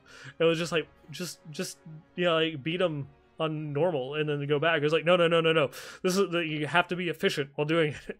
I think it's like he eventually did it like on the, I think if I remember his tweets correctly, he eventually killed him on the in-flight Wi-Fi on his way back home. Malthael was no joke. Cause I remember being in the it was probably the Shatter Soulstone group at the time. And like we were doing fine, we were doing Torment 1 the whole time, and then we got the Malthael. He wiped the floor with us. He picked us all up like Cheerial in the cinematic and threw us over the rails every single time. It was not even it was like bad. Like okay, we'll lower the difficulty once and try a couple of times. Okay, he's still like decapitating us. Okay, we'll lower it again. I think we only need to lower the difficulty twice, but still, like he was a boss fight. Like he was tough. Do you guys remember the world first Torment 6 hardcore kill on Malthael? I remember hearing about it, and it took like hours, right? It was because with one of the mechanics that was in the original Diablo or the original D3 that they scrapped going into Reaper of Soul was the Enrage. Yeah. So not just the bosses, but elites would enrage if you didn't kill them in a certain amount of time. And so they regenerate their health too. Yeah. So they removed the mechanic, and so to take advantage of that, it was a barbarian that had something along the lines of like 60 million toughness at the very beginning of the game that had no damage and was basically like hitting Malthael for like a couple hundred, and it was like 6 hours or something like that. But he couldn't die. But yeah, it was one of those ones where it's like, yeah, Malthael was a beast back in the day. And I mean, he still is too. Yeah. Do you guys remember the first time fighting Belial in Classic? The original Gatekeeper Inferno? Yeah. Actually, before you even got to him, it was the Canyon of Bees outside of Act 2. If you made it through that canyon, you were golden. If you couldn't make through that thing, you were screwed. Go back to Act 1. Do not pass go. Look. So true. More hidden footprints. But yeah, Belial. Glorious. John Nar. Oh my god.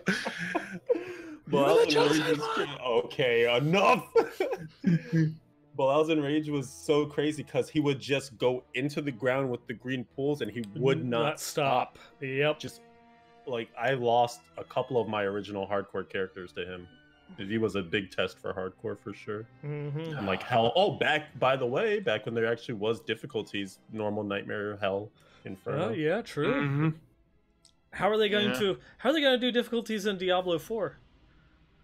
I don't think there will be, because we kind of have seen, right? Like the open world, they have like the different levels that certain areas are. Yeah, they probably won't. It's probably going to be like the scaling difficulty system with what we have with D3 now. Yeah, because that was one of the things I was thinking about, because it's not just what we see. It's like all the little factors. It's like, okay, the open world areas where people just randomly come together. How are you going to determine like is this like going to be like public grouping? Well, like if I'm on like a figurative like T10, I'm all going to see other T10 people going to a world boss event, or how they said every once in a while you may see someone in like the non-designated regions. It's like when you start thinking about how complicated that would be if like difficulty settings and splintering the player group, you almost have to kind of say, all right, there's going to be like a generic level as you're progressing, The only thing you see him doing, and you just have to give it a little bit of thought, is, you know how they said in the demo there were certain dungeons that were like a level or two below the character level, at level, or a level 2 higher. So if you wanted something a little bit easier, you go to the lower level ones. If you want something a little bit on par, just you do that. But if you really wanted to test your character, you go to like the higher level ones. If they had a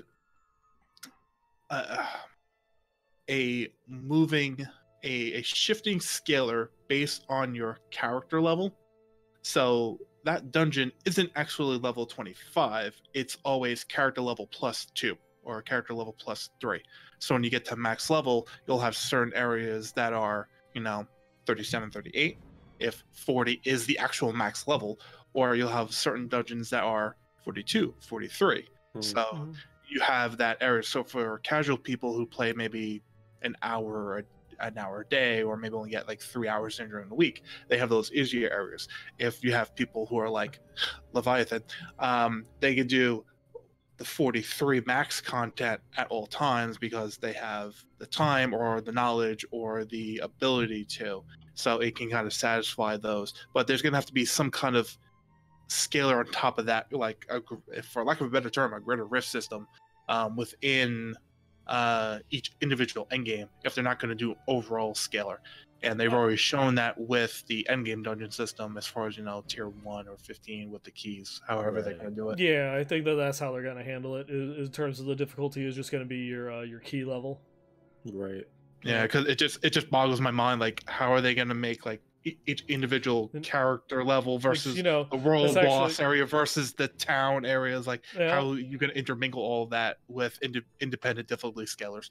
Well, they kind of have a similar system in, like, now we're talking about Diablo 4. They have a similar system like in World of Warcraft that you can have a level 10 person fighting the same mob as a level like 120 person, and the mob scales to both at the same time.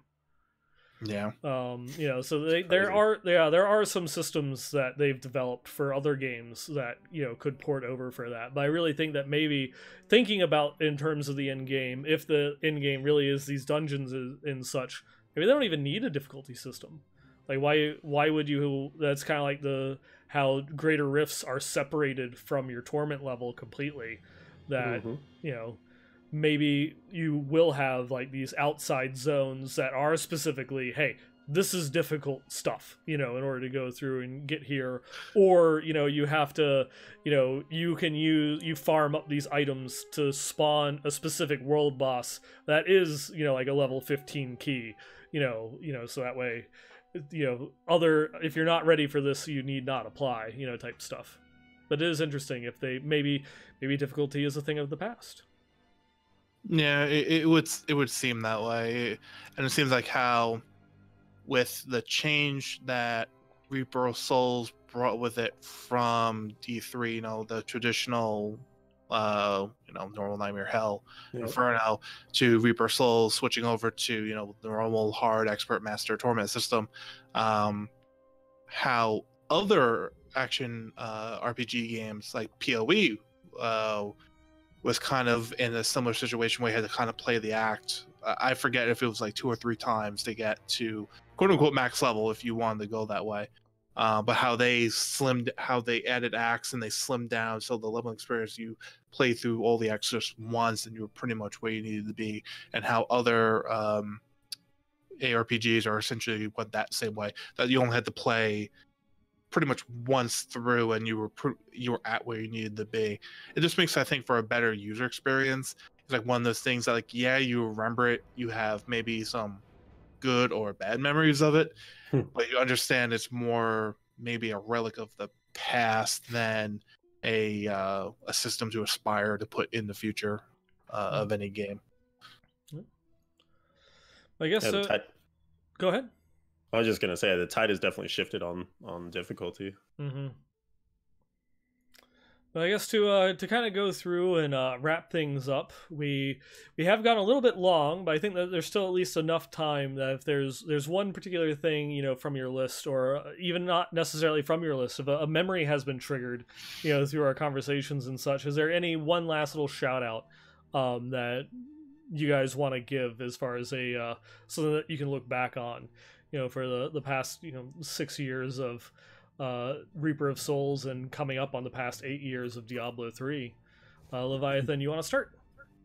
Yeah, I think one of the biggest threads that has continued throughout my, what I like to call Diablo 3 career, is how influential seasons have been, and, you know, the stuff that came with it, leaderboards, conquests, the amount of people that I've met through trying to put together as each season has come and gone, these like tighter and better groups for the start of season stuff. Like I remember, you might remember too, Nine, where the very first season it was you, myself, and man, one other person from Blizz Pro.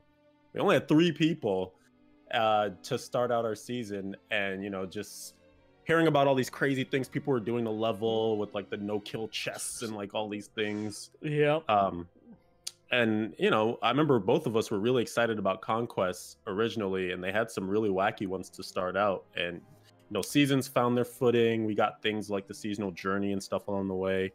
But it's just so crazy that that one system had so much built into it that now we've seen, you know, it evolve into seasonal themes and, like I said, the seasonal journey and delivering cosmetics and stuff, you know, not only at the early onset of it, but now we see stuff coming at the end of it as well too. And, you know, it's still a work in progress. I don't know, for me, I don't think I would still be playing Diablo 3 if there weren't seasonal resets, and particularly the leaderboards, the competitive aspect of it, because it's just something about that rat race drives me to want to each season try to, you know, make it to the top, try to compete, you know, whether it's a solo self-found or a group season or whatever. And I'm just really happy for the amount of exposure to other people's play styles, other people's builds, like everything that it's given me, and allow me to get out of my comfort zone too, from, you know, just strictly playing Crusader or DH or Barb or whatever. And I really hope, because I think I've heard there won't be leaderboards in D4, but I guess my tie-in of, you know, looking back and looking forward, I hope there is some sort of aspect that does carry forward into the next game where you just get that competitive drive to be fulfilled. Yeah. It definitely is one of those ones that level of competition is something that, you know, even before leaderboards, like going back in D2, people made private, you know, PvP dueling just to have their own kind of like competitive level of who is the better player, in addition to like the leaderboards first to 99 and such. So it's something that there has to be some form of competitive nature coming out in D4. But I fully agree with like all the comments that you went and made. Yeah, man. Yeah. Do you remember the conquest where you had to find all of the lore books? Oh my god, that's I actually forgot, but now I remember you did that. Yeah, and spending hours farming the Battlefield of Eternity for those 3 books. The Act 5 one. Yeah, wow. That was. Oh man, that was days. That was probably literal days, like over 48 hours. Conquest. I forgot. Yeah, I'm glad that it never returned. Yo, you think you hate set dungeons? That conquest was crazy. You have to go into the campaign for it at times too. Yes, there were very many of the books. Like you can only get 3 of Asmodan's journal entries from adventure mode. The other ones are tied specifically to story points in the campaign. A bunch of like Belial's entries as well. There's actually a lot that you could only get while playing in the campaign. I think that there were a couple that would only drop in the campaign as well. Yeah. God. You remember when leveling to 70 was a conquest? Wait, which one? I think it was for one season. I think it was. I think just getting to level 70. Oh yeah, the very first season. Yeah. Yep. But Dread, you wanna take the next honorable mention, something that you feel should be included? I mean, it's not something that can like be well. Actually, no. It could be remembering all the shit I did on the Development Hell blog and how other people have mentioned stuff. Is making sure the community is really taken care of in the game, because I remember how excited we all were. Clans were going to be a thing in Reaper of Souls, and how communities were going to be a thing, and now we kind of look back and we're like, communities are good, but they're just kind of like watered out clans, and clans are annoying because you only have 150 people in them. You have to kind of prune them, but there's nothing really to them beyond just a group and having the item feed essentially. And how Twitch, again, from when D3 started to where it is now, Twitch was just beginning to come into its own when D3 had launched, and it has exploded. I mean, you can have. I look at like Blood, who on any given day can have like 800 to like over 1,000 viewers. I'm like, yeah, 150 people in his clan is really going to do all that well. Yeah. So I'm thinking in the future, it's not just making sure that there's more capacity for people to be in a clan, not just because of, Twitch and its influence, but yes, because of Twitch and its influence and podcasters and the like. But also to make sure that those community people have ways through the game, not necessarily intertwined with Twitch itself, but have the ability to incentivize competition. Because to kind of touch a little bit on what Leviathan said, competition is the mother of creation in action RPGs.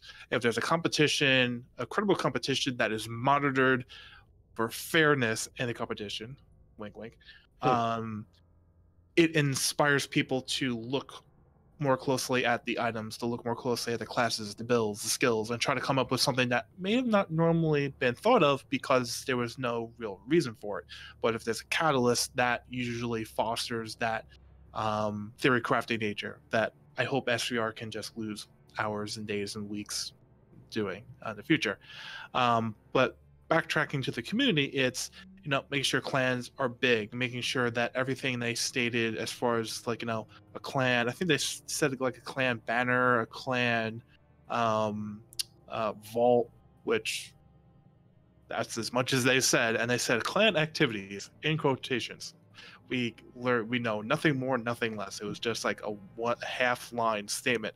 I just hope that all those things somehow materialize into something that matures a lot more what they attempted to do with Reaper of Souls. So that's why, like, for instance, one of the big ideas I had in my Development Hell blog was put up a special Rift key on a shop that costs $5, but the leader of a clan or a community could buy it, and if they had a particularly cool or hard Rift that they cleared, they can bottle it up, put it in the clan tab slot, and then everyone that week can try to run it and see if they can beat the owner's time. So it becomes, so yes, it's like a challenge Rift, but it's one that's derived from the clan or community's owner, and it becomes a clan challenge, a community challenge, and then they could tie gifts to it. Like if, for instance, Leviathan, if you did something like that, you could say, all right, if someone everyone who beats my time, I'll do a random raffle and you get a $20 Battle.net card. Like little simple things like that. To be able to allow the community to support itself more, only allow the community to basically reinforce the game reinforces that, and it keeps the engagement going. So little things like that will go a long way in the next game, because we have to admit we live in a social media age, and to not take advantage of that, to not tap into that, to not do anything with that in any way, shape, or form is borderline heresy. So that's what I hope they do, and they kind of work in little things like that to make people feel like the game wants them to find people and group them up to foster that sense of community, so we can just continue what we have all grown, us as individuals in the D3 community, and only make it bigger and better and bolder. Yeah. And I guess to wrap things up with myself, my one thing that of course I have to go through and include is the launch of the Necromancer.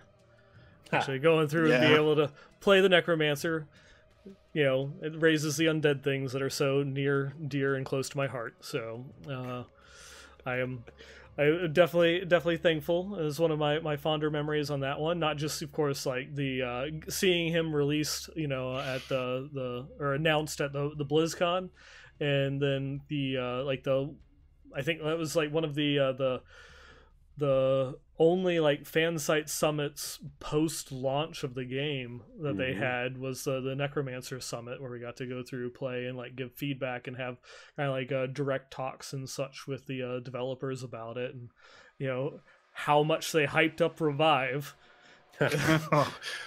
Hyped up, and how much they admit how much work it was, and here we are. Yep. If there's a reason why they're never going to go and make another class for Diablo 3, it's probably because of Revive. You know, and here's hoping that when they do come out with the Necromancer set, that they do something with Revive. Revive set. Yeah, you know, buff it and just make the freaking minion permanent instead of last for 5 seconds. That might help. But I'll still never forget, like, the cinematic was coming up. The first word was death, and you screamed yes. What it was? What can I say? I'm easy to please. Easy to please. Just skeletons. I'm still trying to figure out how many years was it before you realized there was another class in Diablo 2 besides Necromancer? I think it was about 23 years playing Diablo 2 before I went through and realized that there was another class besides the Necromancer to play. That's right. 23. Yeah. Yep. So we have to increase, you know, exponentially every time. I think the next will be 84. Next time I'm asked, but yeah, so it's that's definitely memories, man. Yep, good old times. And that was, you know, when we went through it, we ran into Josh, you know, and he's like, that he was like excited about the announcement, you know, like he was like, I didn't even know that they were making that. That was pretty cool to see. Yeah. But yeah, with that, kind of like brings us to a close. We had some nice little meanderings down memory lane, some, you know, creative tangents and wish listing and theory crafting. You know, it was fun. It was good. We can go through and do this in May. You know, we're the 8th anniversary of D3, but hopefully have each of you guys on here, you know, again before that time. We shall see what life has in store for us in these very trying times. I might be fully crazy by then. Yeah, talking to like a Wilson style volleyball or something. Like Pikachu's gonna come to life back there. Am I supposed to pick out my apocalyptic wardrobe now or wait a week? I'm, you know. Should I crazy hoard food in the cellar next week? Yeah, there was the one Twitter meme that was separate from the COVID-19 stuff that I have decided is my apocalyptic name, though, is the whole your new job title is the last thing you stocked up on plus your favorite class from Dungeons and Dragons. And I am the full throttle cleric, so I am right there. I am ready for our Mad Max post-apocalypse society. Yeah. I can see it now. Yeah. With skeletons. All you need is gray spray paint in your set. Chrome spray chrome, paint. sorry. Thank you very much. Sorry. Yeah. Witness me. Which I think Lead Belcher is like the one can of spray paint that I did not get. Do I have any? No. I've got some like desert spray paint and some other stuff around here, but no metallics. I'll have to find something. I'll make it work. We'll figure this one out. It'll happen. Yeah. But again, thank you, gentlemen, for going through and joining me here on the show. You know, yeah, it was a fun one. Yeah, it was a pleasure fun going indeed. through, having you on. Thanks for having us. Yeah. And I will definitely have to go through and put that blooper in somewhere in the show. Probably, like how Shattered Soulstone would put their bloopers at the beginning. I think I'm gonna have to go through and do that one. That was great. Yeah. But yeah, that's gonna bring us to a close. Thank you everybody that is going through or watching here live, or if you've made it this far through the show, thanks for listening on YouTube or Stitcher, iTunes, SoundCloud, your podcast listening platform of choice. But it does bring us to an end here. If there's anything that you would like, any memories that you have, or any comments or questions that you might have for the show, please feel free to drop us a line at westmarchworkshop@blizzpro.com. Again, that email is westmarchworkshop@blizzpro.com. And you can also follow the show at the WM Workshop on Twitter. And then I also will be streaming here live every other Wednesday at twitch.tv/blizzpro at 9 p.m. Eastern, 6 p.m. Pacific. And by all means, we didn't really talk about too many news stuff here, but you can always feel free to go through and check out the news and whatnot over at diablo.blizzpro.com, or you can even join us in-game. We are the BlizzPro clan. And with that, we'll bring us to a close. Where can the lovely people at home find you, gentlemen?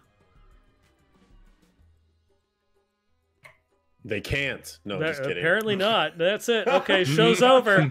Thanks for coming. Bye. Okay, bye.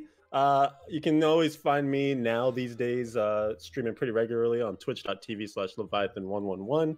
Come on over. We're having a blast with Season 20. I'm trying to attack the leaderboards from all sides. You can find all my other contact information if you come and check out the stream. And if you want to, you can find me at Dredscythe on Twitter. That's pretty much the solid place that you'll be able to follow me. I check it way too often for my own health. But yeah, that's it. Twitter. Yep, and then I am at Neinball Gamer on Twitter. I actually have some free time now, so you might find me streaming occasionally instead of once every century over at twitch.tv/Neinball, and as well as going through and writing some articles over at diablofans.com. With that, thank you all for joining us, and we'll catch you next time.